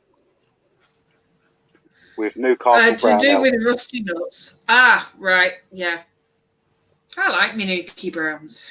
Yeah, but he drank it a different way. Yeah. I can already guess. I'm not going to ask. we're live. We're on air. We're not going there.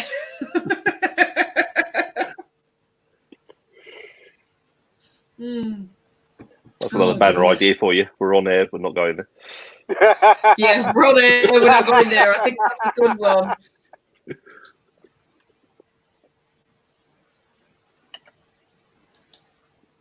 In fact, she says, "Can I do it?" Is this the Mark special banner?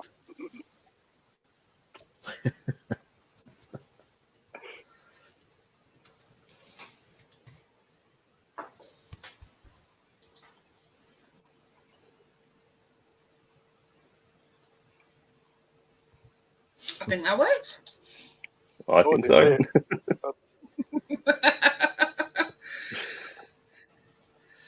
I must admit, my favourite one has to have been this one. Oh, there. Yeah.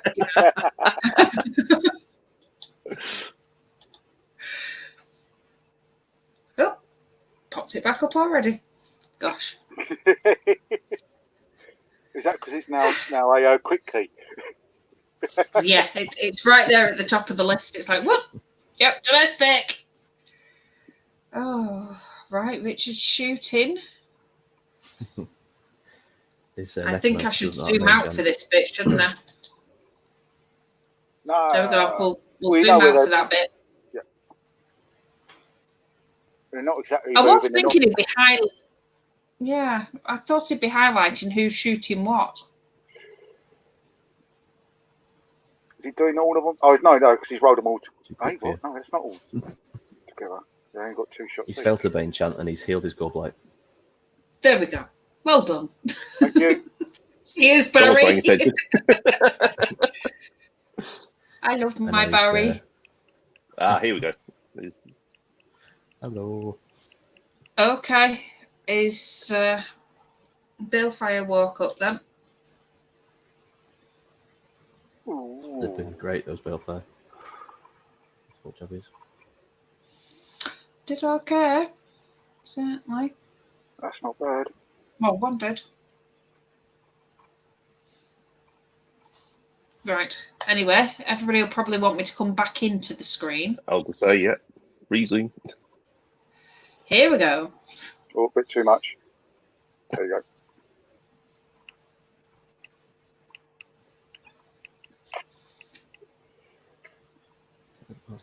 There you go. Did we just wipe that out in like seconds? Yeah. Okay. Yeah. Fair enough. It was like I'm sure I've only just moved here, and it's like, yep, that's gone. Why did that shift over? He was trying to move the 3-inch marker, but he accidentally moved the revenue board instead. Ah, right. Okay. Yep. Always do that on UV. Yeah. So easy to do. It is. I imagine we'll all start doing it in real life when we get back to it. We'll be like, I just want to get tape measure out of the way. Oh no. Yeah. I'll just be waving my hand every time. It's like, oh no, my hand's not working. It's not. No. I can try it, can't I? I don't think it'll wash. The thing is, do you think UB has made will make your game more or less precise? It's very mixed. Oh, give over, Barry. The last actual analog game I watched you playing was against Ed Hertzig for top table at one of my tournaments. You can't sit back and say that you're a bad player. You just have bad dice sometimes. No. My measurement gauging and all the rest of it is pretty off. I have some. I'm on the ball sometimes. I was on fire that tournament. That was the best. Best I've done. I've seen you on fire a few times. But not for That's not wrong. Not for gauging measurements. Not at all. I think everybody's going to be going out and trying to buy contact lenses that have the sights on. We're all going to be sat there. Oh, that's a brilliant idea.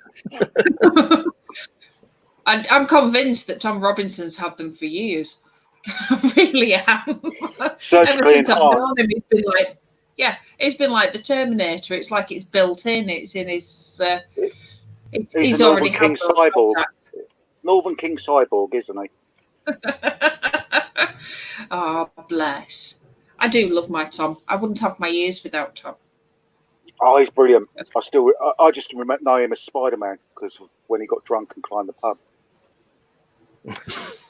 I'm not sure I need to know about this, but go on, I'm curious. I think it was I think it was either 4-foot Snake or one of those. He decided the pub roof looked really good and comfortable, and decided to climb up onto the pub roof. Oh, that was the Northern Kings tournament. Was the one last year, wasn't it? That I went down to. I can't remember if it was Northern Kings or 4-foot Snake, but I know he climbed up one of the roofs while karaoke. Yeah, it was the Northern Kings one. Yeah, because Timothy Roller had come across for it. He was in the karaoke with everybody. We all had a great time. Oh yeah, yeah. I got very drunk. That was messy.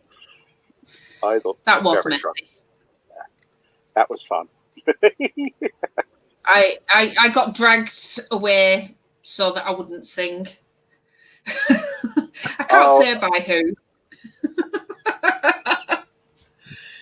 I sang, but not well.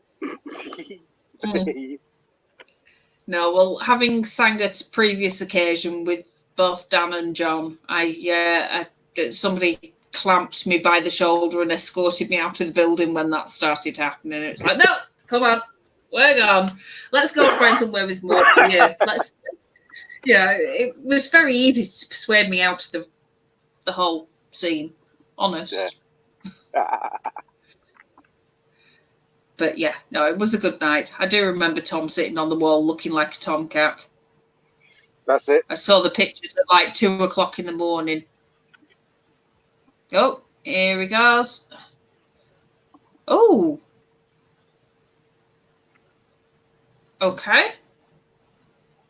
So John's going to go for the Gorb Light and ignore the Pegasus. Going to go past. No, Fair enough. Yeah. He's giving up on the objectives that he can't take any objectives, and then he's going to train for kill points. Well, yeah, no, he's got to the point now. 4, 8. Well, even if you took out a Gorb Light, you still got the Pegasus. Or either way, you've still got that something. Yeah, he can test it, so it wouldn't actually. He can contest it, but they'd be holding one each, wouldn't they? It'd still be 2 to 1. So this way, it's going to be 3 to 1, and he might kill a Revenant Lord. Did John do anything with this little priest there, apart from running him up over to the side? I'm assuming he just ran him away there because he was kind of holding up. Are the Pegasus and the Gorb Light now woundless? Yeah. Yes. Wow. Stupid undead. Yeah, that heal that is just not right with undead creatures. You shouldn't be able to heal something that's already died. Yeah.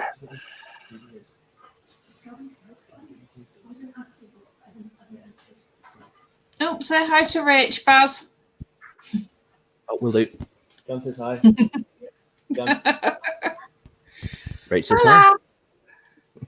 Bless her. You've gone very dark there, Barry. You're doing the dark Barry look. It's getting dark here. It was light. It's getting darker. There are no lights on. It's okay. There's light on the screen. There is. There is.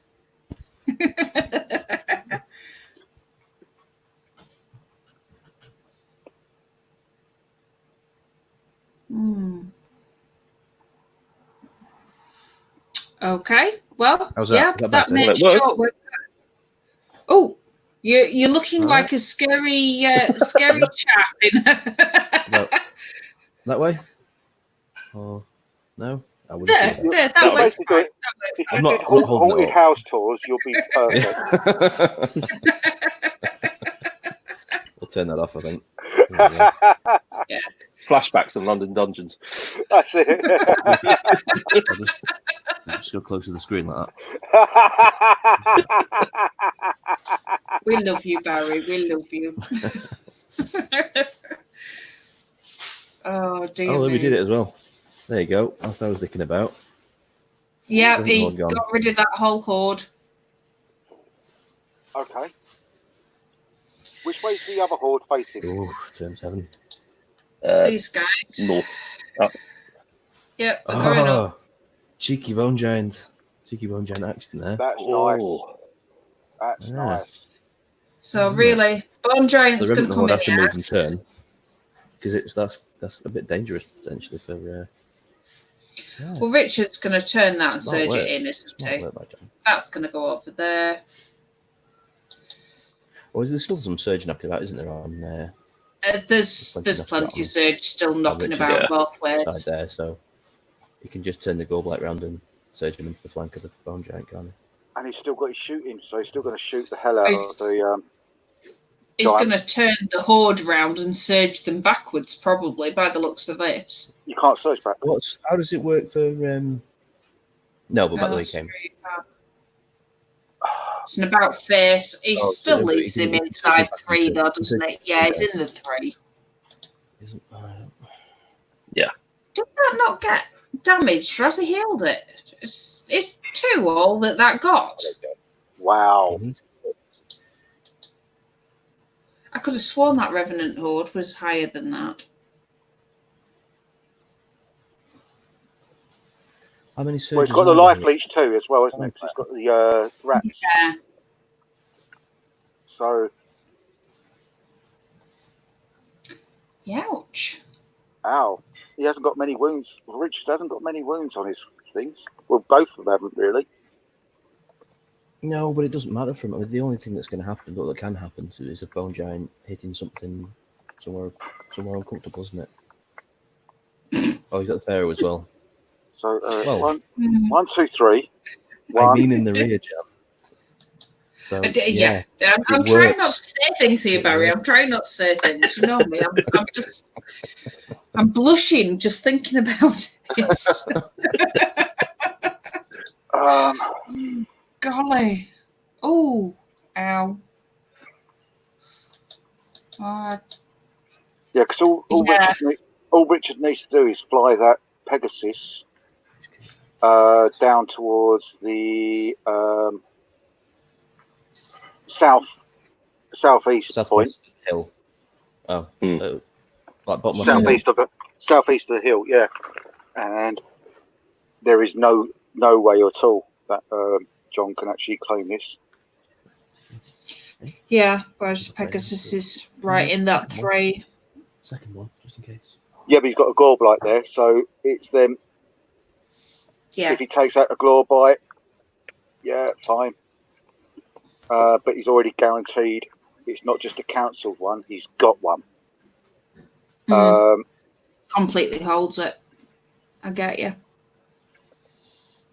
Gorblight's obviously good. Playing it sneaky there. So he's put the Leash King where if the Goblight gets surged in, he's not going to get hindered by that tiny little bit of grey. I think. Oh, is that John being it? Or is that Richard being crafty now? Yes. Yeah. It was John being crafty, having. Yeah, Richard's having his crafty moment. On all sides. You have to zoom right in on that, Jan, to see what's going on there. Zoom in. Sorry. We've got more crazy shooting first. So we're going in here. It's a miss. And a miss. No. Yeah. Yep. The hit or the nice. really hit. Put the light on. That's a nice crafty move there. Rach, you put the light on. Put the light on. Yeah, put the light on. I'll have to remember that tactic. That'll be light. They both used it beautifully.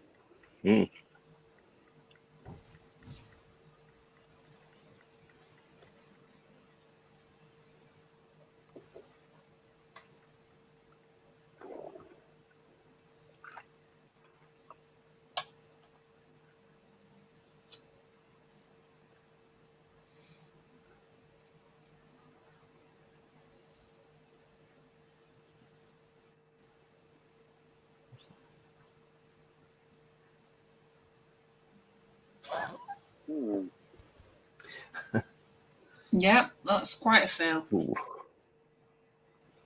That was, I think that's the third turn he's had where he's fell down. Combat time? Yeah. The thing is, Ben Chant seems to know when he wants it. It's like, no, you're not having it. Yeah. It's not happening. You want me too much. It's not happening. It's like everybody gives off the desperate vibe. Oh, well, I'm Ben Chant. It's just not going to happen. Okay. Oh, it's the same as failing a 1-inch surge. Yeah. Which I've done. Painful. Yeah. Seen a few people tie a lot onto the surges recently, and I don't use Surge. I've not had a Surge army yet. But now that I've started using UB, there's that bit of me thinking, do I try this out? How messy can it be? And it's like, yeah.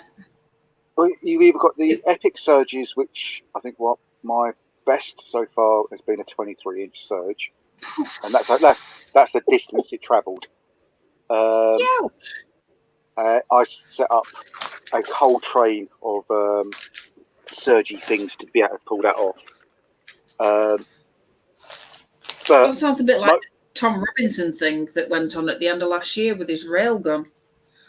Yeah, and but it's most of the time your surge is on 1 or 2 inches because it's just about nipping round the corner and getting in the flank. Mm. Mm. Mm-hmm.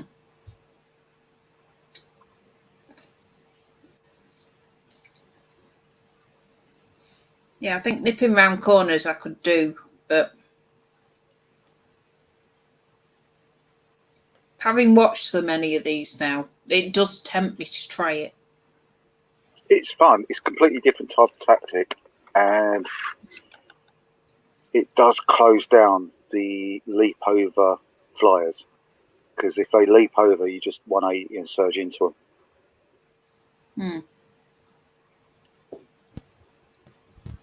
Yeah, I can see that. Interesting.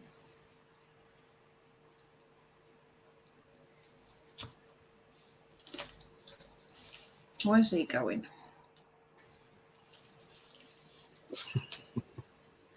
He's running away. He's not running away. He's obviously looking at this token back here behind the Revenant Cow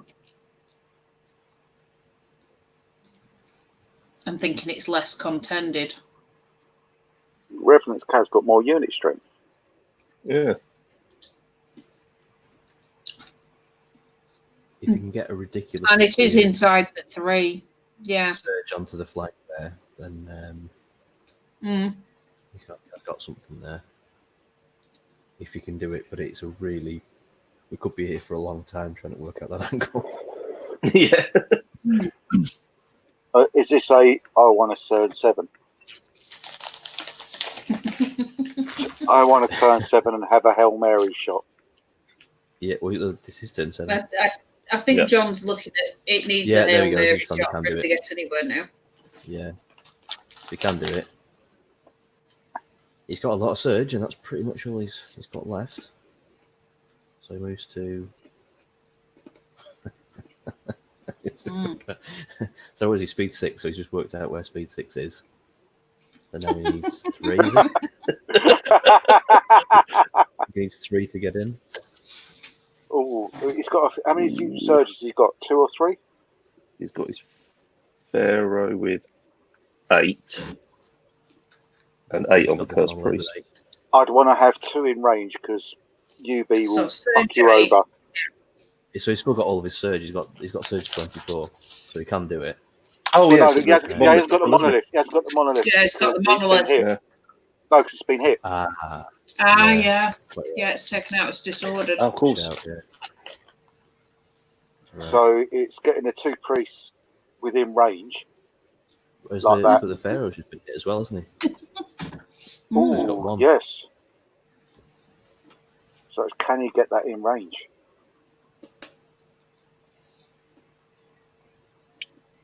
Because it's 12 inch, isn't it, Surge? Yeah. So, yeah. We'll find out once the priest stops doing his alley shuffle. That's it. You say these 3 off of the 8. So what's I think 12 so, yeah. from? Yeah, what's 12 from the giant? Because that's the easiest way to work out.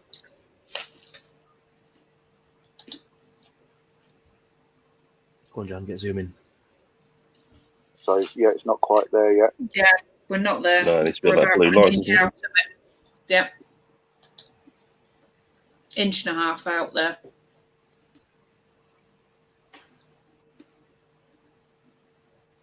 Ooh. Mind you, he could go. Oh, he could sacrifice him and put him in front of the horde. because that way then he can see the giant. He's done it.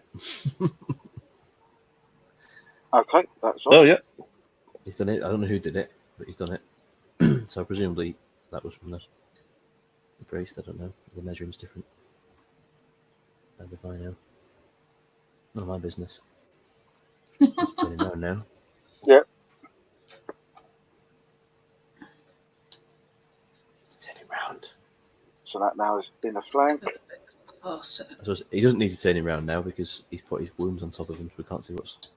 Yeah, we can't see what way he's facing, but he's sticking his sword in the side of that. He's sticking his horse, sword. so- That's it. Sticking his sword. Yeah. Yeah, so you know it's And they're all working. made of bones, it's so doing that'll, something.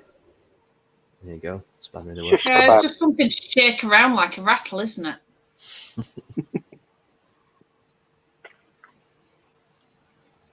To go back and have a look at his stats here now. Playing the rib Cool. xylophone. Play it. Mm.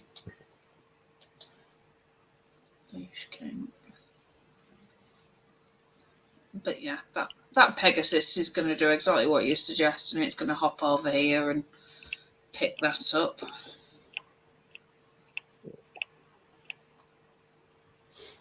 20 attacks. There you go. All on the bone giant. 9. Mm. Oh. I don't know if that's 8 or 9 wounds. Let's just move that way a little 6. bit. 9 wounds. Oh, there you go. 9 wounds.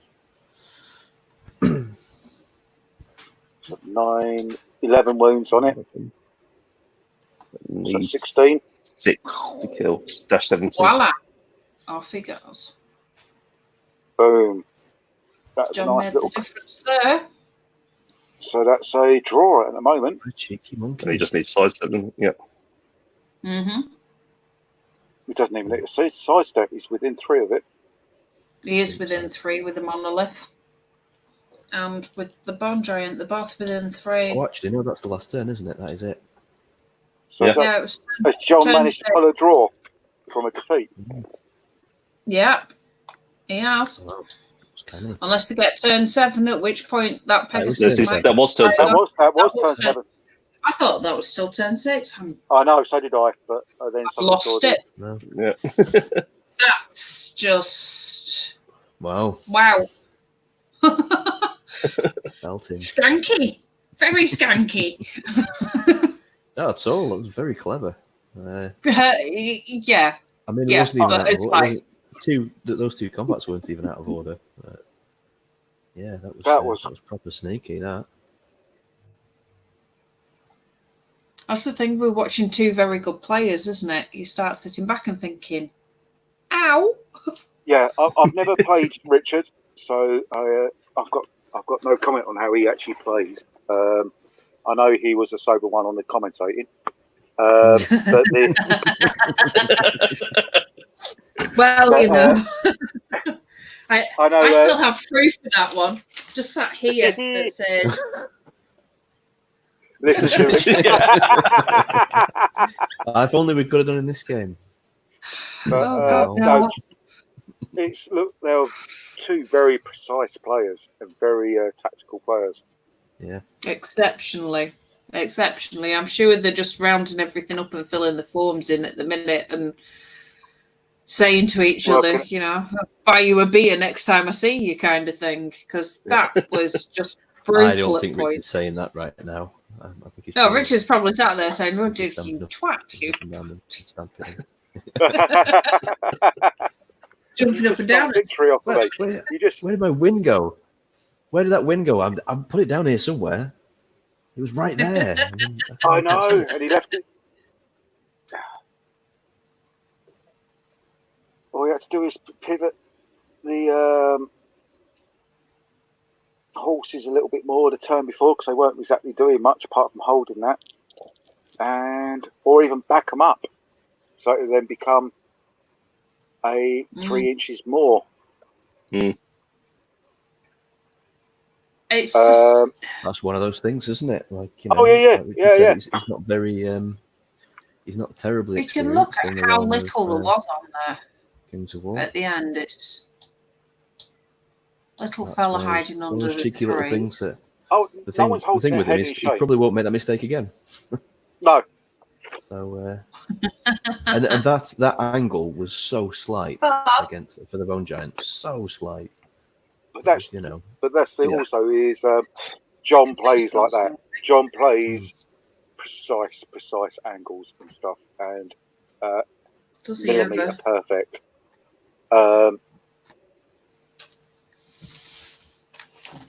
Bob. Yeah, clearly, and it worked. He's ignoring me. Oh, bless.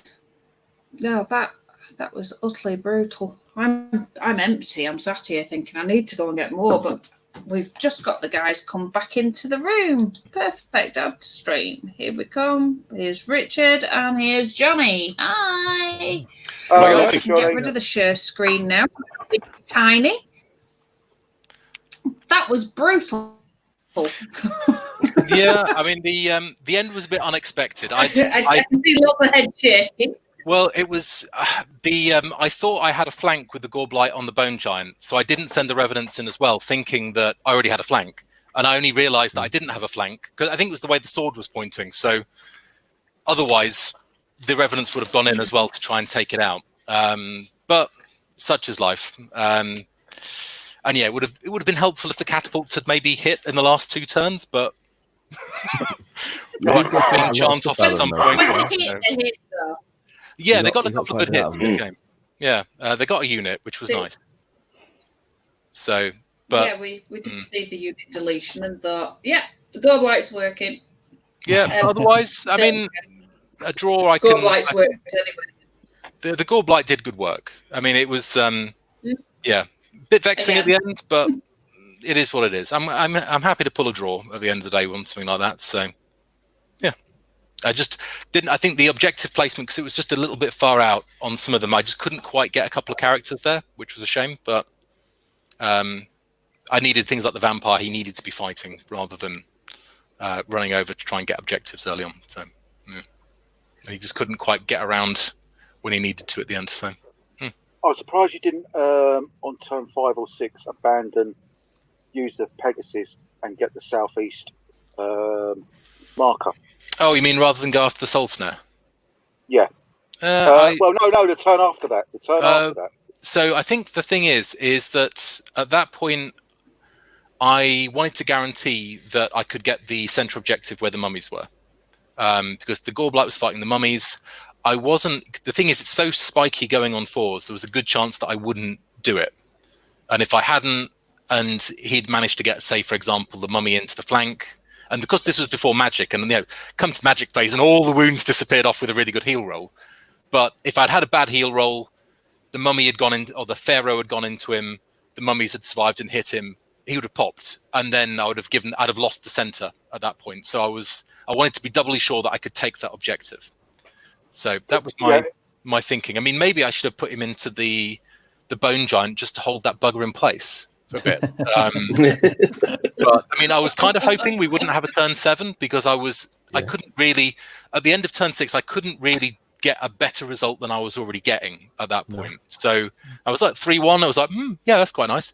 And yeah, there was nothing really to benefit me from fighting longer. Maybe what I should have done was actually with the Revenants or Revenant Knights, rather than charging the mummy, I should have maybe just moved him backwards. And pushed them right back. Hindsight and all that. Again, I thought the Bone Giant was. Yeah, at that point, the Bone Giant was halfway across the other edge of the board. So it was. It wasn't. I wasn't at that point going, "Oh, that Bone Giant's going to be suddenly charging them in 2 turns' time." He won't did make all the that mistake damage. again. Won't make that mistake again. No, the biggest one was the Revenants moving them forward casually, not noticing that the Bone Giant had a long corkscrew charge effectively around the flank because he was just in at 14. And again, that's just thinking about things in Warhammer terminology where you wouldn't be able to do something like that because you wouldn't be able to do this massive right angle to come down.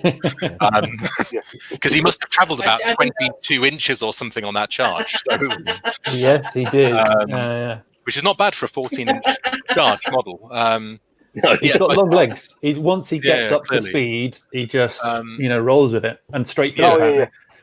I've got to say on both of you is if you watch this video back, you'll see at various times all of us go, where the fuck did all the wounds go?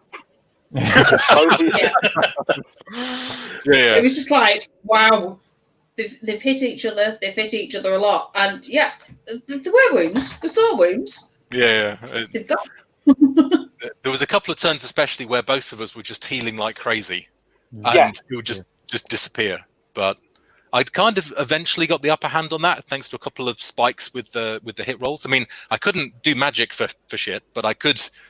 You know, I did get a couple of nights in the Bane chant. You could not Bane chant for shit. Bane chant I was got terrible. one all game. That Bane chant knew you wanted it. It was just like, yeah, right. Yeah. Not I mean, happening. ironically, the one where I really wanted it to get it, I then spiked the dice anyway, which was on that combat with the mummies on turn 5 or 6 on the Right. left-hand flank, yeah, which was huge because it just pushed them forward, got them within 3 of that objective, and I was like, yes! Because otherwise, that bone giant was going straight into them just to hold them in place. I'm pretty sure. Yeah. It depends. I was thinking at that point in time when I had the mummy troop just holding that objective, stopping you from getting it. If we'd have had a turn 6, I was completely tempted to turn that bone giant around and then surge him over to one of the other objectives. And if it finished in turn 6, I could have claimed a 3 objectives to 2, so I could have got a win. But you took out the mummy troop, two mummy troops, and just left me with the bone giant. I mean, I was clutching at straws at that point just to get that giant into the flank. It was one of those things I just saw and went, I'm going to have to do it. If I hadn't realised that you hadn't given me a flank for the gore blight, the revenants would have gone in as well. Again, that was just my mistake. I should have asked which way it was facing maybe before I'd charged in there, because I was like, because otherwise I had set everything up to get that flank and avoid the hindered and all the rest. And yeah, I thought because you were trying to avoid the hinder, which was good. And I think, admittedly, you were a little bit unlucky that none of the catapults hit, and then you didn't get the Bane chant. So then he couldn't get those extra couple of wounds to take him out. Because he wasn't inspired either. So he wouldn't have taken a bad roll. And then all of a sudden you're going, well, all I need to do is get 7. You both used individuals perfectly to avoid that terrain. It works quite well. It was beautiful There was to some very watch. sneaky little moves. There were some sneaky little moves. And it was quite enjoyable, for lack of any other word. Yeah. It was enjoyable to sit back and think, oh, yeah. I was quite proud of that last move. what's That up. last move was quite nice. I quite enjoyed I could have taken the frontal charge and gone, run the risk of not killing anything, but I was actually umming on with it, wasn't I? At the last, I was going, right, well, do I lose my Leech Priest, who's got 8 dice, but I've got 2 rerolls and needs a 3, or do I use my Monolith? I'm going, he's going to fail at some point. But he got there in the end. John, you ended up for beginning half of the game is quite condensed up because I think Richard choked you up by engaging you a lot quicker than you possibly anticipated. No, I choked myself up. I literally, I don't know, I had an absolute brain fart. I just went, oh yeah, I'll just put the swarm in front, okay? And then I'll move them sideways so that I can then heal them. And then I can't move my Leech Priest because I need him to inspire the Bone Giant. And by the end of it, I just looked at it and went, what the hell have I done? It's when you've got 2 different plans all coming together at the same time. And you did a Cunningham. You locked yourself up. And no Possibly. alcohol in the middle of the mix. I don't know what I did there at all. And it was perfectly set up. The stupid thing, it was perfectly set up so that you hit the giant and you may have killed him, you may not have killed him. But if the Enslaved Guardians came in afterwards, I've got a good chance, and either on the Pegasus or on the Knights do a lot of damage and possibly take one of the units out. Even just waver the Pegasus Knight, I'd have been happy. But I don't think, no, I'll put the Swarm in front because I don't need those to capture objectives. They can just get in the way. What a special man I am sometimes. I've done very similar with a number of units in the past. I did feel sorry for your enslaved Guardians there. I really did. Well, it was like, oh, sorry. Yeah, the gumming up was intentional, though. The idea was I just wanted to lock down the surge as much as I could and basically just create a wall of unpleasantness where everything was just trapped. And the left flank worked really well with that, with the werewolves going in. I mean, it was not ideal that they got wavered because if you don't waver them on the first round, they've got a fair chance, if they're not weakened, to really start chewing. If they're not weakened, to really start chewing through the bone giant, or at least holding them up long enough so that other things do it. But just trapping the mummies in there was quite nice, and so I was reasonably happy with. I mean, other than the brain fart at the end where I thought I'd already flanked the bone giant. Other than that, I wasn't too unhappy with how I did stuff on the whole. I just could have done with. What did you? What I should have done though is when I hit the mummies in the flank, I should have probably just actually pushed. I mean, I suppose I was worried about the bone giant potentially coming into the vampire at that point, which is why. Because otherwise, what I really wanted to do was shuffle him to the right towards that objective where the monolith was, so that I could turn 10 and go off and jump on there. But he was just out of range. It was sad, but oh well. Yeah. What were you thinking, John? When Richard kind of onto you, when he did like charged in all round and literally boxed you in, and you spent a turn kind of shuffling stuff about. What did you think when he charged in the first place? Did you think it's okay, I've got a plan for this, or did you think, oh no, I'm stuck? I thought I had a plan, which was he was never going to break the skeleton horde. I was like, fantastic, he's charged into those guys. I'm not too worried. I was going to use the soul snare and the skeleton horde to try and target down the Gorbolite. So then what happens is the revenants are hindered again, but the soul snare, it did one good turn, but didn't do so well afterwards. And then the big mistake is I instead of sending the enslaved guardians into the what they called the wraiths, I went, oh no, I can see the revenant horde over there. I can get past. I'll go and do that. Whereas what I should have just done is just left the pharaoh there, and the pharaoh could have just taken on the revenant horde for days because they would have just kept, slapping him, and with defense 6, I could have just backed off and it'd be constantly hindered charges. But for some reason, I had a brain fart there. And then, as I said, over on the other side with the vampire and the cavalry going in, I was going, yeah, I can just get the enslaved guardians in. But I'd managed to gum myself up so badly because I moved them sideways as well. I moved the enslaved guardian sideways, thinking I'll move them sideways so I'll get range of my leech priest to heal. I then just didn't heal him with the leech priest. So I was like, that was a bit stupid. Why don't I do that? Well, it was because you did the. I think that turn you did the weakness instead on the werewolves when they were out on the flank, which wasn't a terrible idea because the bone giant probably wouldn't have enjoyed the extra 3 or 4 wounds that it would have probably taken from the. Yeah, he'd have taken a lot more down. I thought it'd probably still survived. Oh yeah. But it's more that again, I didn't expect you should. Normally, you wouldn't. I mean, you rolled like a 10, I think, to waver them on the first turn.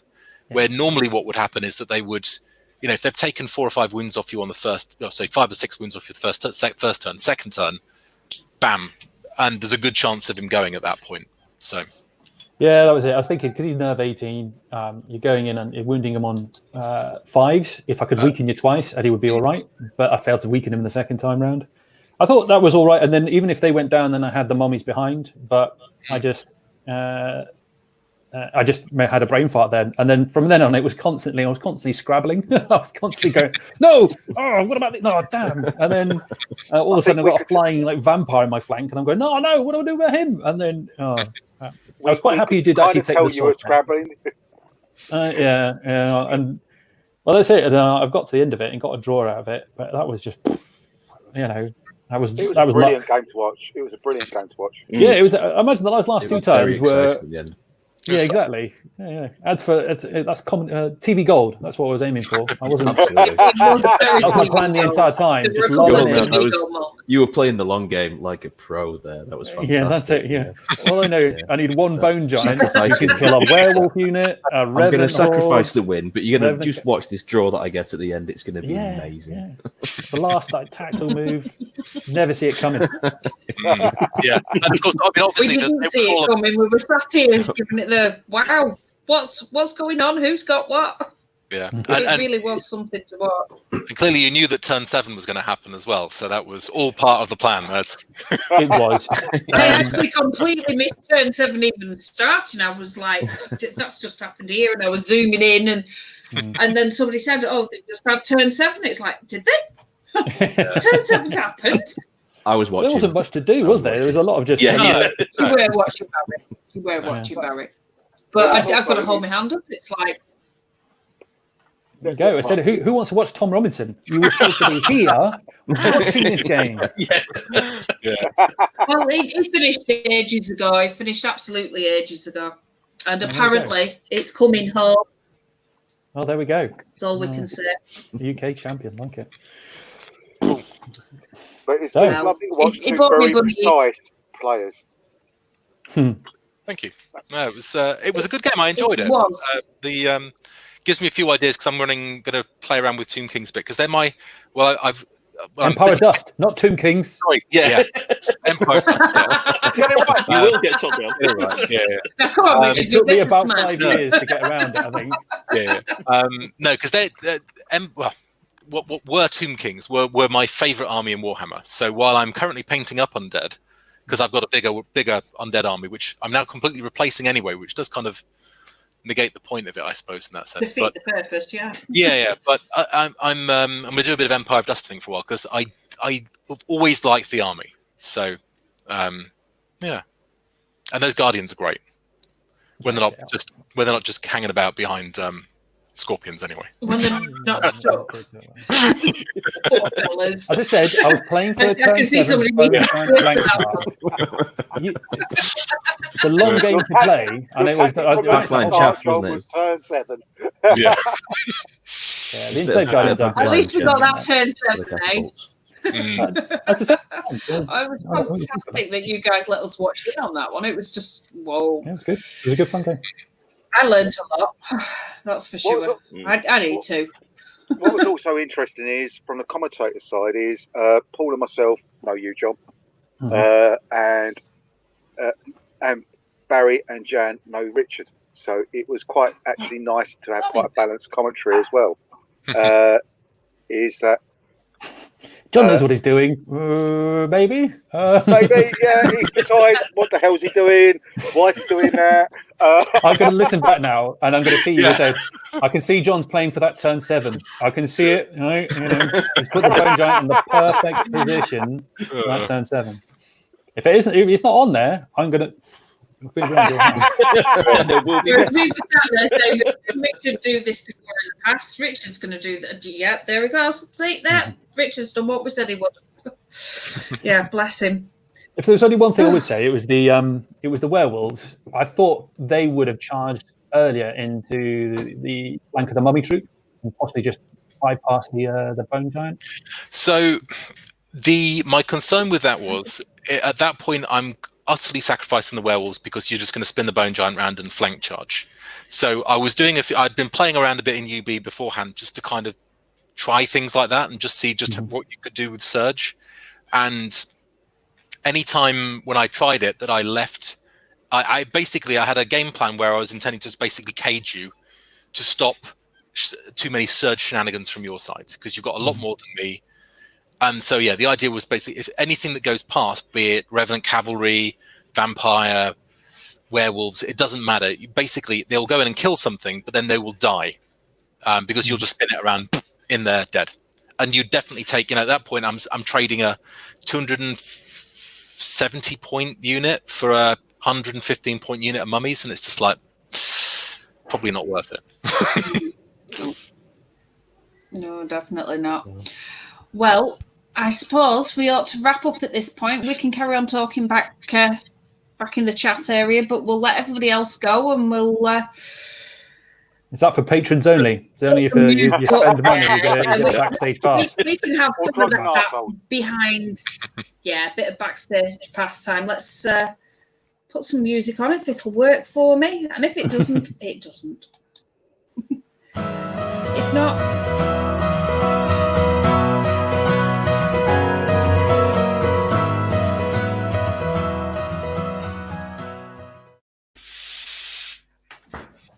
Oh, it worked. Don't come back for it. Still live, apparently. And Johnny was there the entire time. We are still live. Are we still live up there, Jan?